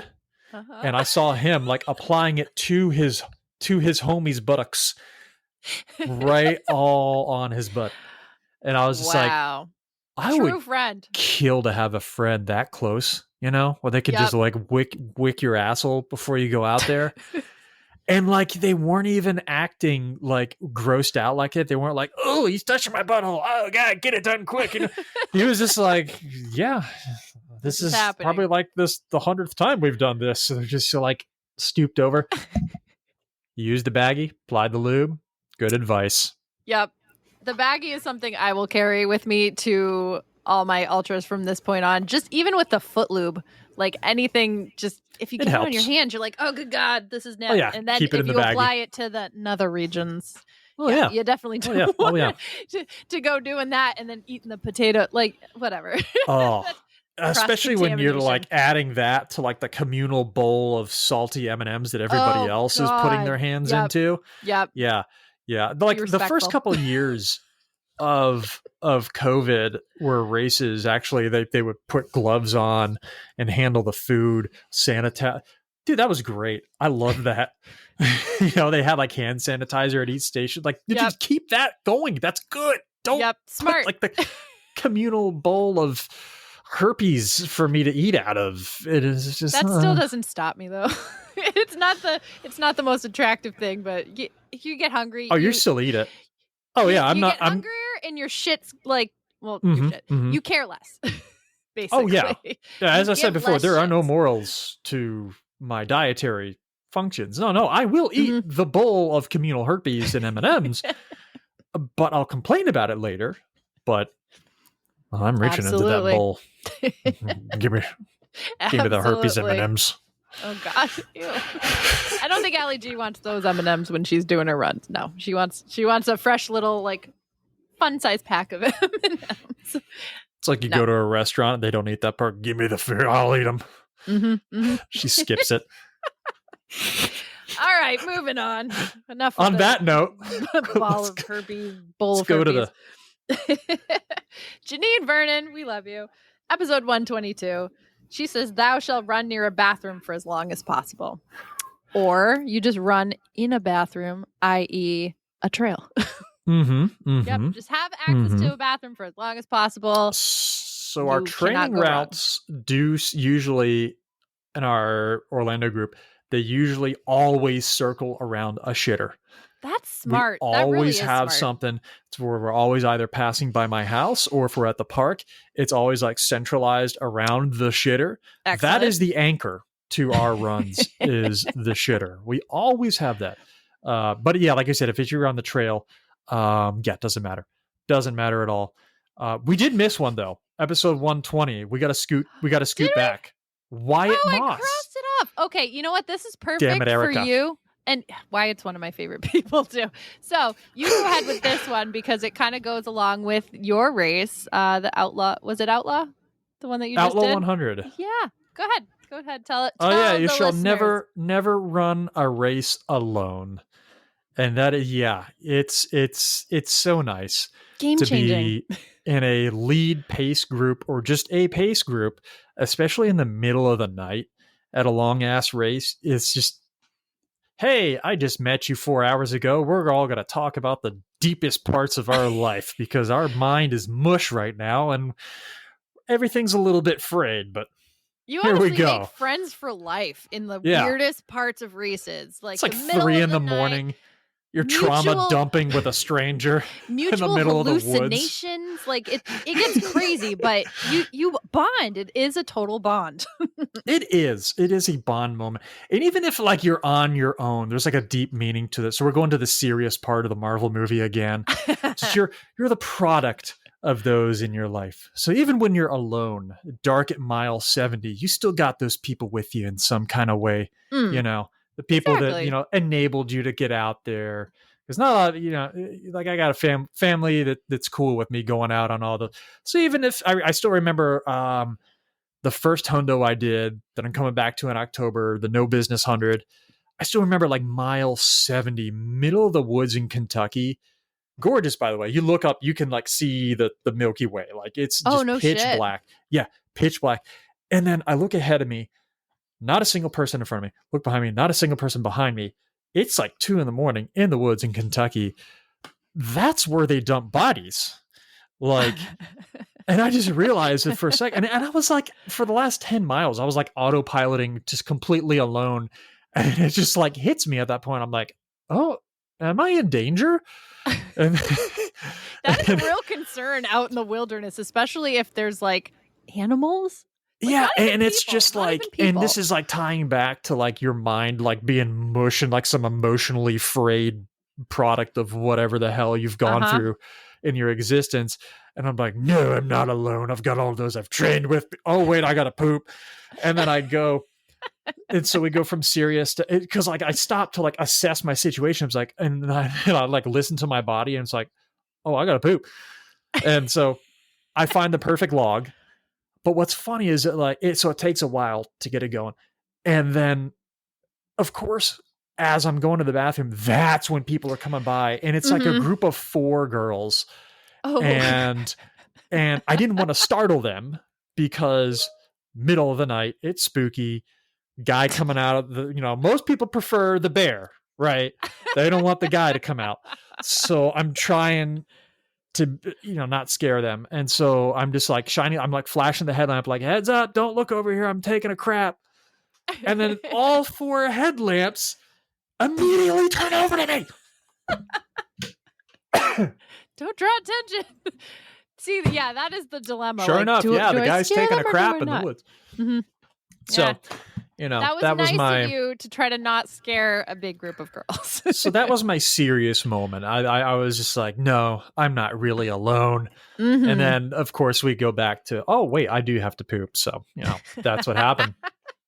Speaking of which, Hillary Burgess in episode 124. What did Hillary say, Erika? This is 100% true. So thou shalt not wear gray leggings, at least not in public. Okay, when you run and you get real sweaty, you sweat. Your ass sweats. You get the damp undercarriage, if to say the least. Oh, you're showing moose knuckle. Oh, absolutely. So you are looking like you pissed yourself. And that's something that should stay at home where people aren't. I would say, you know, because we're ending gray sweatpants season as things are heating up. You know, ladies, my eyes are up here. But I would also say in no situation wear white leggings or white shorts. I mean, I still remember in the summer of 1989, I was in kindergarten, and there was a fellow student. His name is, I still remember his name. His name was Jeff. Okay. And Jeff pooped himself in 1989. And he was wearing Jeff. like those short, late 80s white shorts. I know and exactly I still remember. And I still, it was like a core memory. I still remember, I was like 4 years old. I still remember Jeff pooping his pants. And I just remember they're just like turning him around because like we all smelled something, and we're just like, what's going on?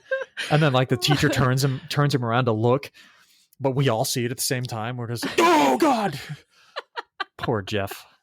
So that's like how important Hillary Burgess's advice is, because we're getting to like 35 years past 89 or however much math I can do right now. I still remember that shit. Literally, that's a core memory. White leggings. Yeah. Yep. I will not wear anything other than usually just black ones, but unless you're trying to impress someone. No. Right. Nope, but no. I'm not. Yeah. This next one confuses me though. Oh, I will tell you the background to this. This one's great. Do you want to take it away? All right. Amber Ferreira. Dude, I just wrecked that name. Ferreira. Amber, episode 125. I have one question after I read this quote off. Yes. Thou shalt not take laxatives before an event. Why? Why is this? Why did Amber say this? Pray tell. So, a little background on Amber. She is an amazing triathlete. And she likes to do these races. I forget what this one's called. Like you do a swim, then a run, then a swim, then a run, then a swim, then a run. An Ultraman. Is that? I don't know if it's or like it's not like a triathlon distance or anything like that. But you do it with a partner, and you are attached to your partner. Like you have to stay together. Oh, that's cool. Her partner was the one who like hadn't taken a shit in like 5 days or something ridiculous. Ooh. So the day before their race, she takes laxatives just to try to flush it out. Still nothing happens. Race day rolls around. She's having a real bad day. I want you to go back and listen to this one. This is probably the best story. But her partner was having the shits while Amber was attached to her, basically. Ooh. So water running, porta potty. That's a lot of jostling. Yes. Yeah. It was a big mistake and led to Amber saying, don't take laxatives. Don't You're not take pooping laxatives. for 5 days. Make it 6 days. Huh. Wow. Yeah, you might have just, kept the brick in you. Yeah. If it wasn't going anywhere, what's an extra day? What's an extra day? And if it does go somewhere anyways, a poop is a poop is a poop. Right. If it's gonna go, it's gonna go, whether you take the laxatives or not. So why not just, let it all go? Yeah. Why is wow. Luckily it didn't actually happen to Amber, just one of her friends, but it was enough. Amber was traumatized from her friend. Sorry about your friend, Amber. That's I know, right? That's what we described earlier as fiddle fucking Yes. around. Yep. That's some fiddle fuckery that I just heard right there. Absolutely. Yep. And now we're going back from the poop stories to the serious Marvel shit. We have Ben Crosby from episode 126. He says, "Thou shall realize you can accomplish more than you think. Your body is tough. You can do it. Make the hard goals. Try something new. You can do it." That's right. Whatever you put your mind to. So I have all of my Killington Ultra stories up there.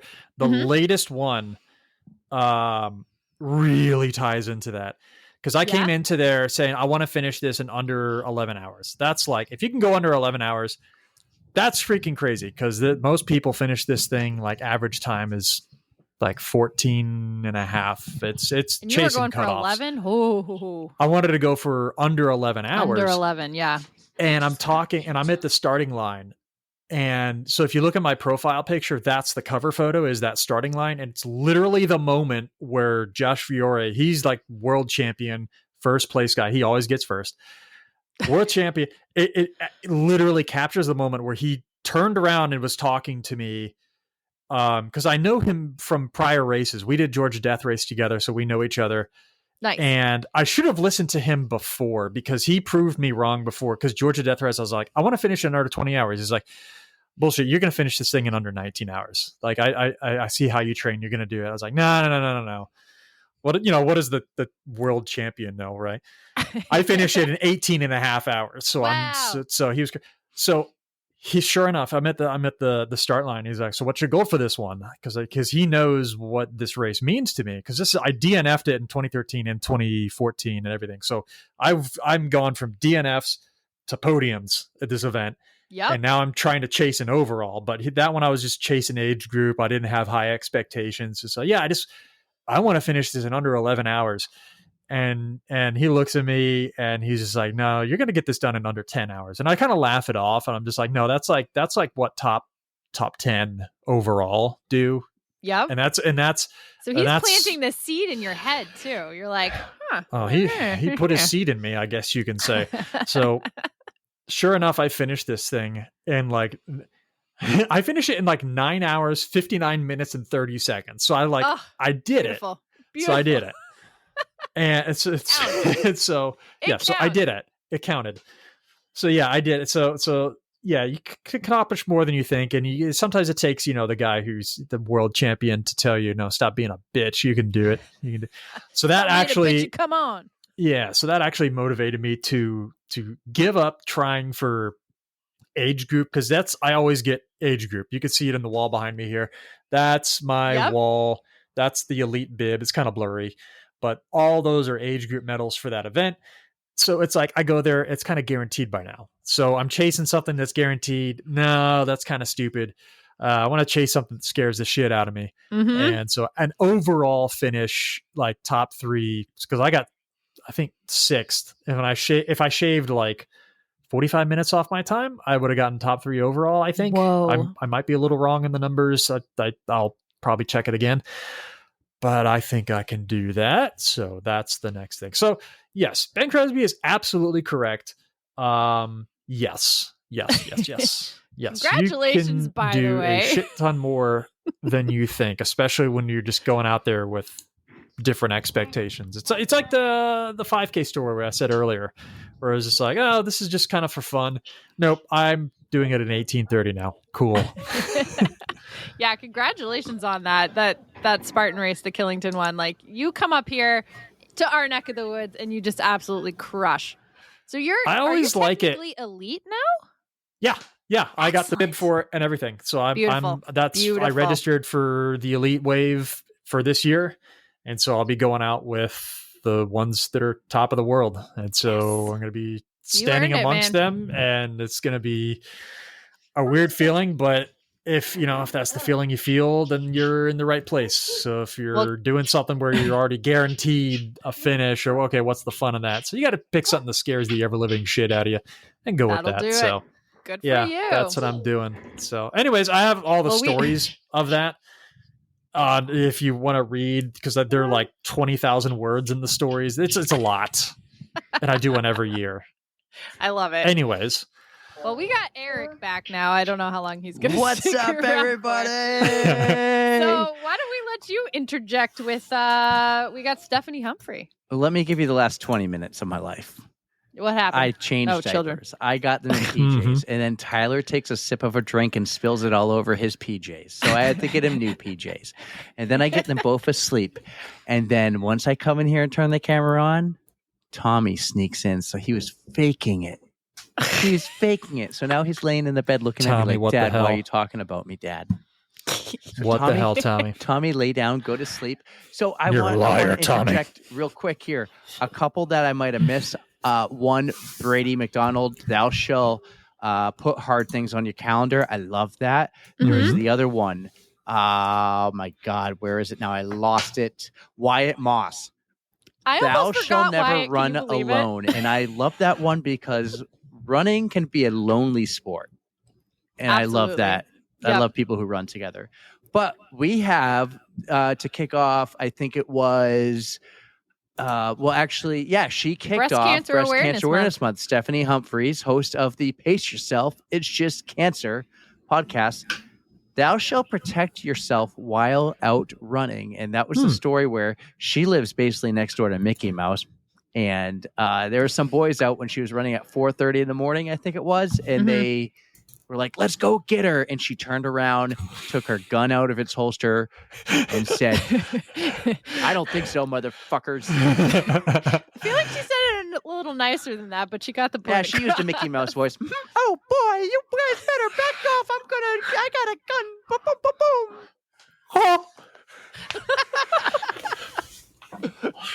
Oh, God. But she's right.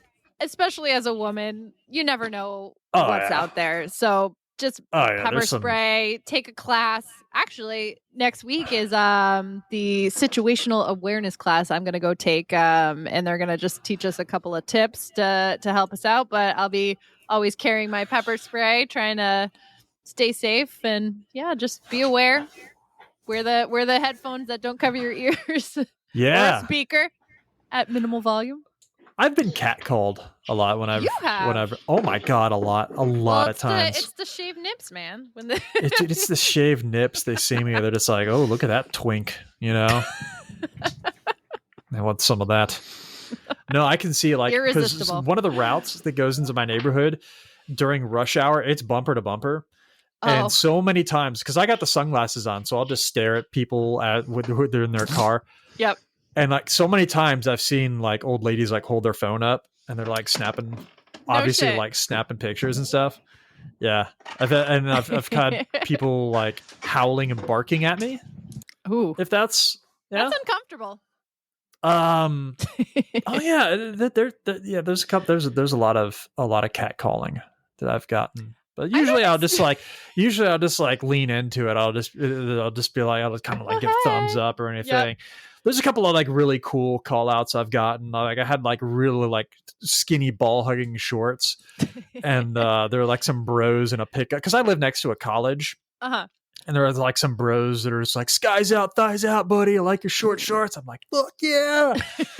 Do you wear the chicken leg shorts like those kind with the cool prints? Nope. I just wear shorts with cats on them. Ooh, and it's like screaming cats and stuff. Oh, leaves nothing to the imagination.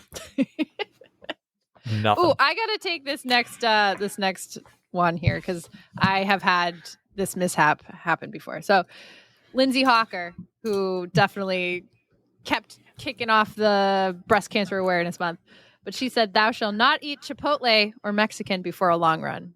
And I almost had a code brown after eating Chipotle. I ran a virtual marathon the next day. You did have a code brown. I mean, you don't need to actually shit yourself outside, to have a code brown. I was knocking on like doors. I was like, please let me use your toilet. So I had a bad day. So don't eat the Mexican before a long run. I always eat Mexican before a long run, but that's you just fuel with cheese. So it's basically the queso. Yeah, I'm like tempered with it. I think so like I'm very confident with my stomach now because like You know how some of the elite runners are doing like the sodium bicarb thing, aka baking soda, Ooh. but it's disruptive to the stomach because what it does, and it actually works. By Okay. the way, it actually Doesn't works. like Martin? Does Martin do that? Yes. Okay, so I know so- of it, but I don't know really the science behind So it. the background, so the science behind it, just to go really quick, is that it counteracts the lactic acid by just temporarily making things, because your kidneys are going to filter that shit out quickly, but just temporarily for like about an hour, there's like a peak time and then it kind of drops off, but it counteracts lactic acid just enough to give you a performance boost. And they're not going to ban fucking baking soda, so everyone in the elites will do it. Okay. But the one thing though is that it rips your stomach to shreds if you just eat it direct. So you got to have it in like these little tablets that is surrounded by this gel that I swear it is cum. It is cum. Oh, It's this very cummy gel. Canada, United States, Mexico. Yeah.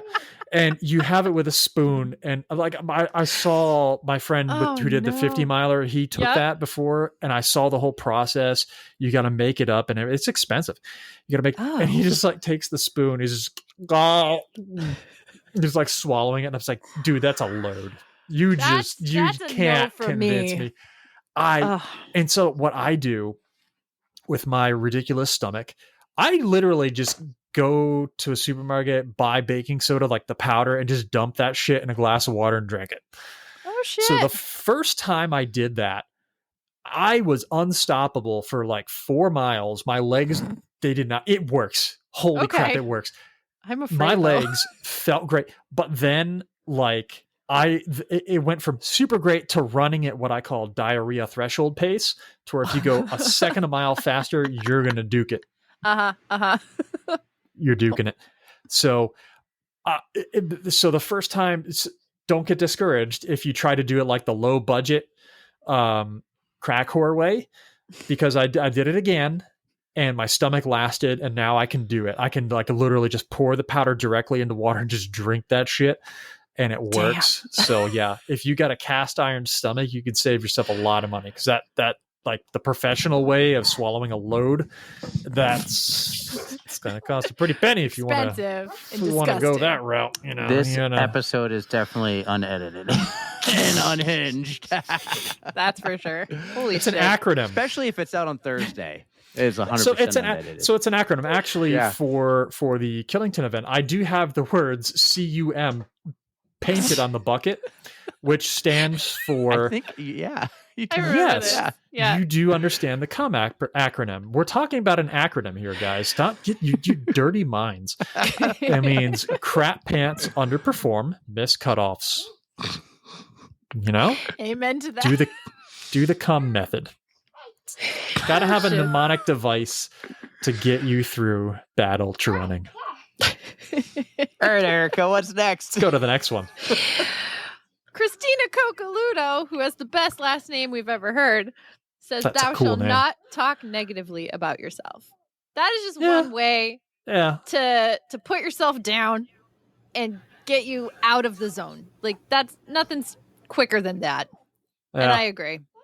Yeah, that's Don't pretty talk solid. negative. I go further to like not even put any words to anything that sucks when you're out at an event. I know some people have like different coping mechanisms to go out there, and I've seen it at different ultras. They're just like, this sucks. I keep slipping on leaves and shit. I'm just my shoes. I think there's a rock, and it's all they're talking about. Mindset. All they're talking about is the shit that's going wrong. Mm-hmm. It's like, okay, yeah, it's cold and wet for me too. I'm right next to you, buddy. Like but just shut up. Like, is anything going right?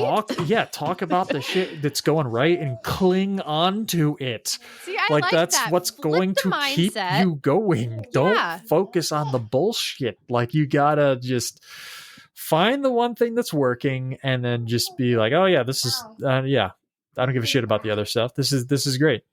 Genius. Yeah. No, that is such a good one. crap your pants. I don't have to go to the bathroom anymore. All right.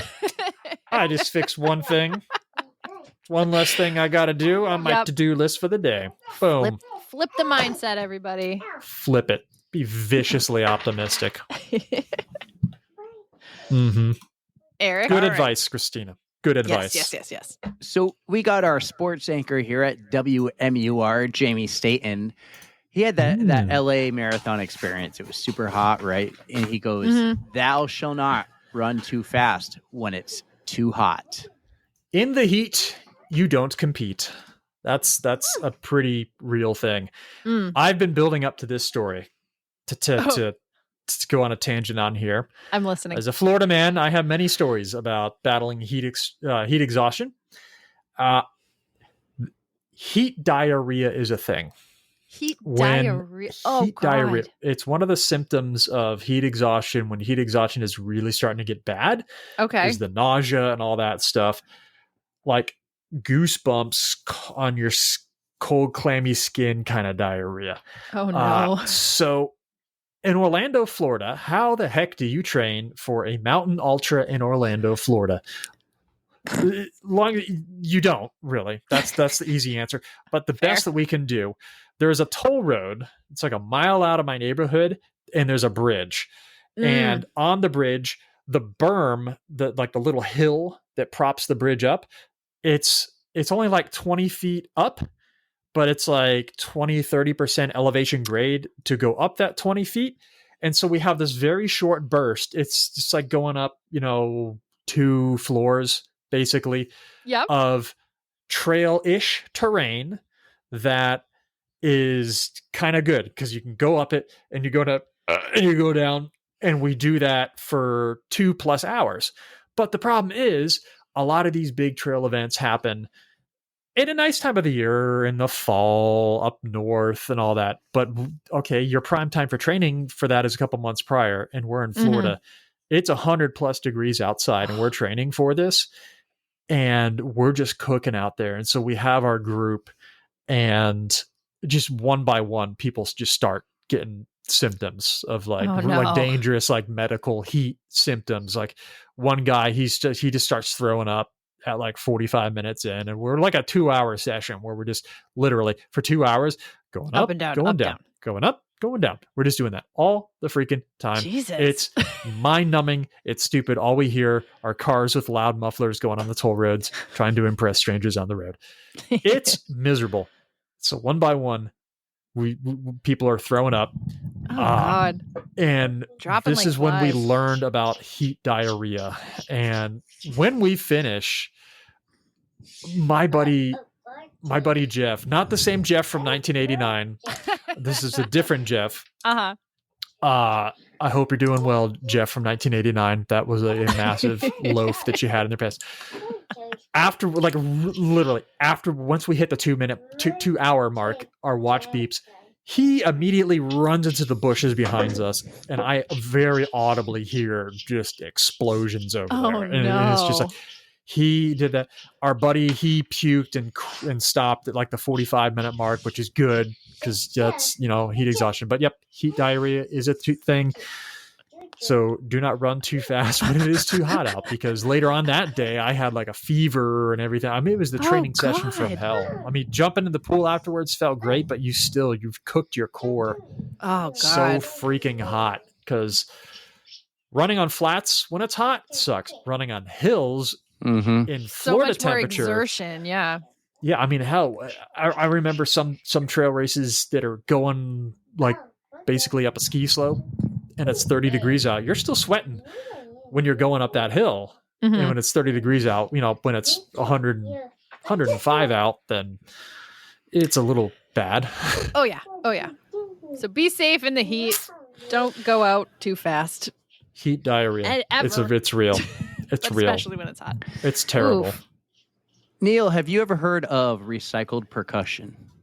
Recycled percussion? No, I have not. They're a New Hampshire band they play on recycled like drums, like trash Very cans and ladders.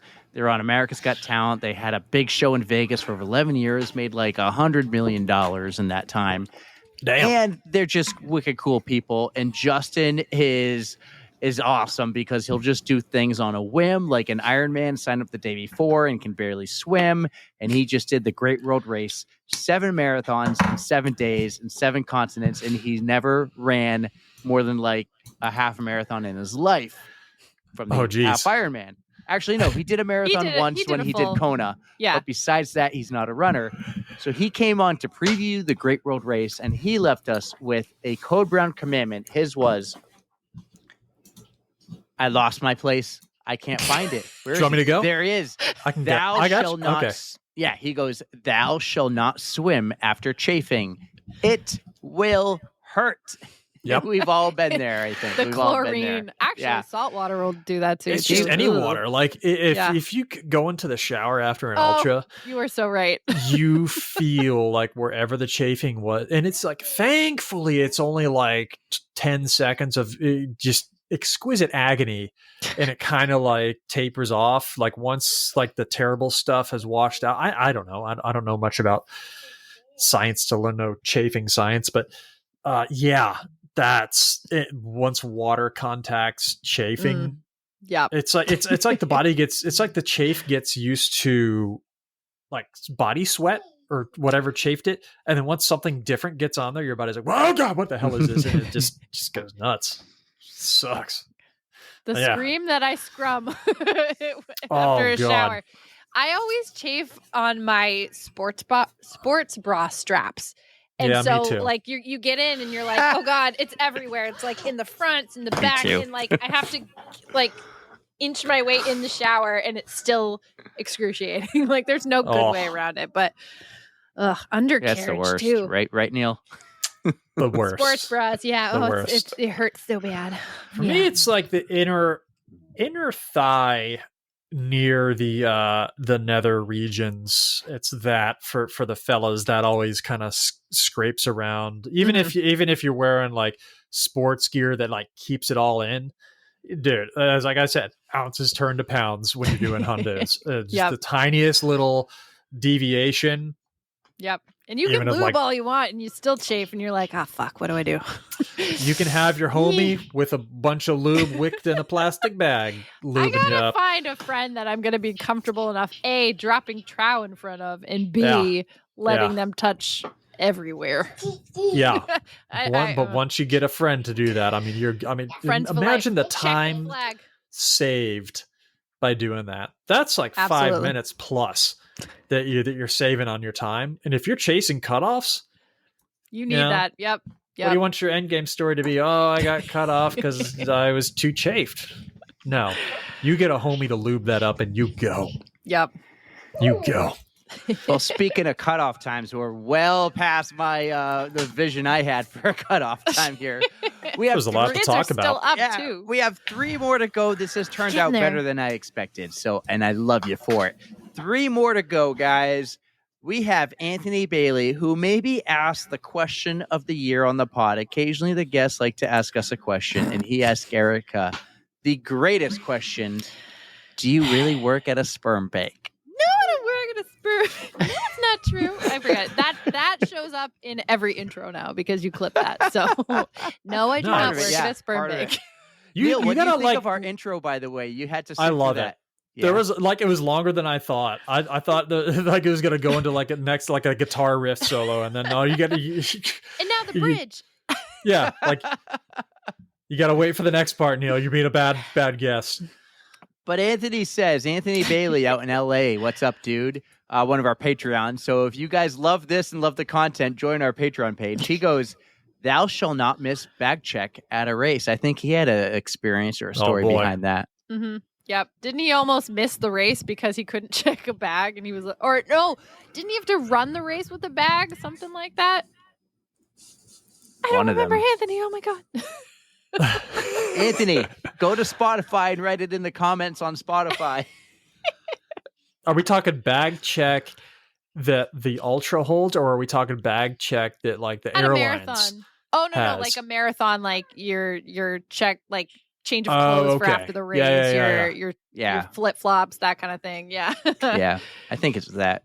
It wasn't like the Iron Man kind of bag check where you can put a bag and you can get Yeah. it halfway through your bike or your run. Yeah.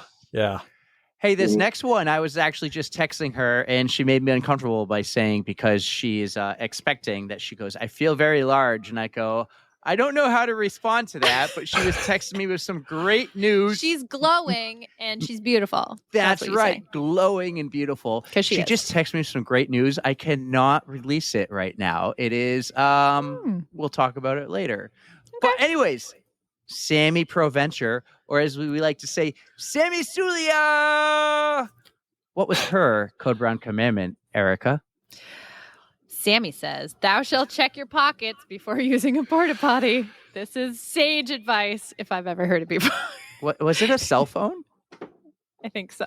Yeah, it was a cell phone. So, yes, that applies to so many things. My brother, he's a trucker, and when he travels, he usually will stop at casinos because they always have those introductory offers. We'll give you an extra $200 at the slots, and he'll use that, and then he'll just kind of go off and just go to the next one. Yeah, whatever. He doesn't spend a lot of time there. He just does the intro stuff. So he actually won something. I think it was like $200+. He cashed it in, and he had like the wad of cash. And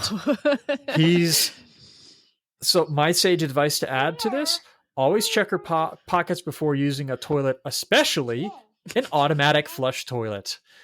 Because that wad fell in there, and him panicking to like, oh crap, I just dropped this, triggered the automatic flush, and it flushed his money down the toilet. Oh man, no. That's way worse than a phone.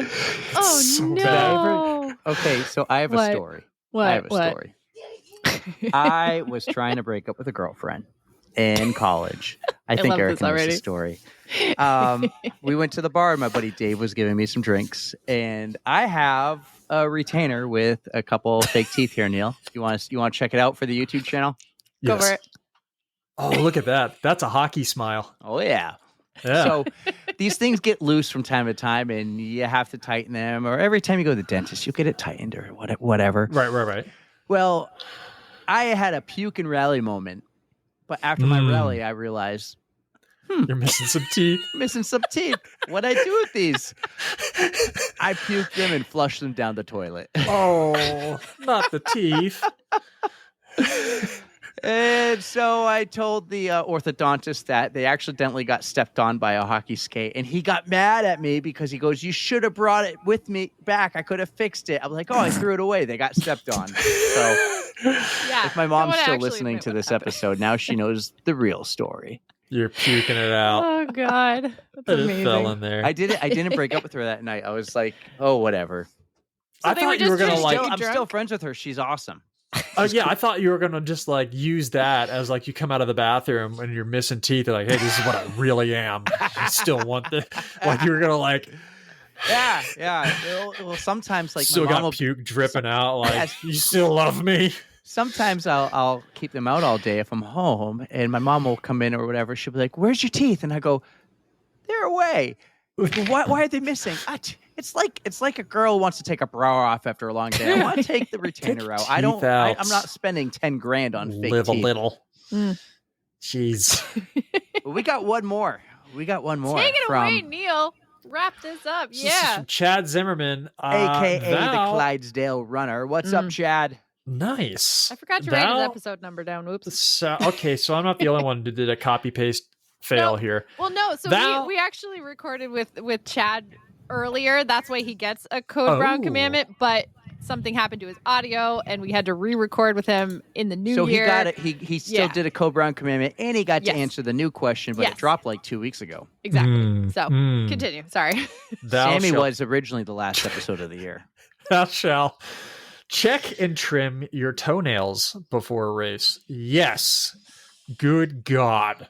If you screw that up and you have like a toenail digging into your no, don't live with that for the whole time. Please don't. Please take care of yourself. Yep. And you should trim them like a week before in case you Yes. trim them too short, and then you're not Yes. screwed afterwards. Yeah. your Same actual goes for shaving in some areas. That A plus. you don't advice. want the prickly feeling, gnawing at your pain receptors for 20 hours. Don't do that. Take care of yourself. but do it in the right time frame. Good advice. Yes. Very good advice. I think we had some great advice all year. The Code Brown Commandments 2024, some great advice. What a list. We'll make this into a pretty something on Canva. Maybe some script font. Posters. Yes. A scroll-looking thing. Feathery. Yeah. We'll do something fun with this. We'll drop them throughout the year, every week, a new Code Brown Commandment. So it's official. It's official on the Instagram. That's perfect. Neil, I have changed up my question this year, and I want to give you the opportunity to answer my new question. On the Runs is going to host a pasta dinner at the end of the year, a big imaginary pasta dinner.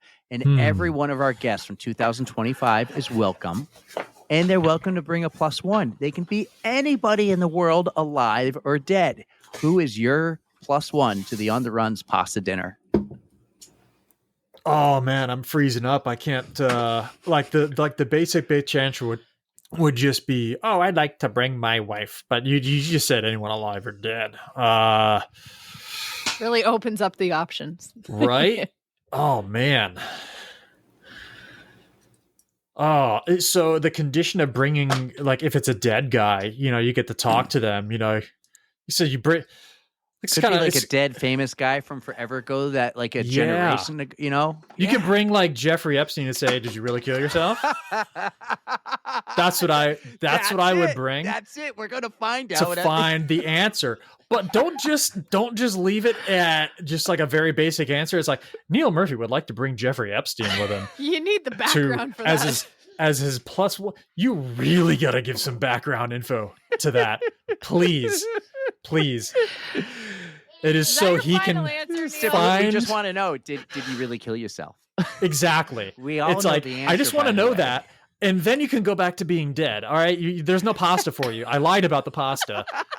There's no dinner for you. This is just the condition of the pasta party. It's just I get to revive someone. You get like a couple seconds. Did you do Jeffrey comes to the pasta dinner. We ask him the question. See you later. And then kick him my out. God, you guys. Yeah, because when he shows up to the party, then that bad things are really bad things are gonna happen. Am I really writing that down, you guys? Or you bring like the person that O.J. Simpson allegedly killed. Did he do it? We all know Nicole he did. Brown. Nicole Brown. Bring Nicole Brown back. What happened, Nicole? Solving these cold cases. So it would That's just what be we're doing. I would bring like the victim of a cold case just to close the case. Who was it? Who murdered you? Right. All the true crime people are like, yeah, great idea. Exactly. Bring a dead victim back to find out the truth, something like that. So yeah, I would don't put Jeffrey Epstein down. Certainly don't just leave that as the list, but just put like a generic answer, like an asterisk as to why a cold case victim to determine that, just to have a good conversation with them, Oh my God. Well, let One me of tell you, those. Neil, you never fail to disappoint, man. You're the best. Promise to come back on the recap in a couple of months and then come back with us in 2026. I did have a calendar of the difficulties that No Nut November presented me, but I think we are really running the clock on this. We'll leave that as a treat for the next one. Yeah, for let's do it in the next month or two on the recap when you can have your sprite competition with Tara Pterodactyl and Lindsay. Lindsay's the other co-host of the recap. You're gonna love them. They're wonderful, the two of them. Oh, I can't You'll have wait. a great This is gonna be time. fun. So if we were gonna add if we're doing another quote for for our Code Brown Commandments for episode 148. Did I get that number right? You got the did. number right. I This got the can number be right. the final Code Brown commandment, along with mine, which is thou shall use chafing cream to cure chafing. I I knew would it. say Wait, Yours. no. Thou shall use diaper rash cream diaper rash. Yes. to cure chafing. Yes, that's what I bring to events. I bring diaper rash cream.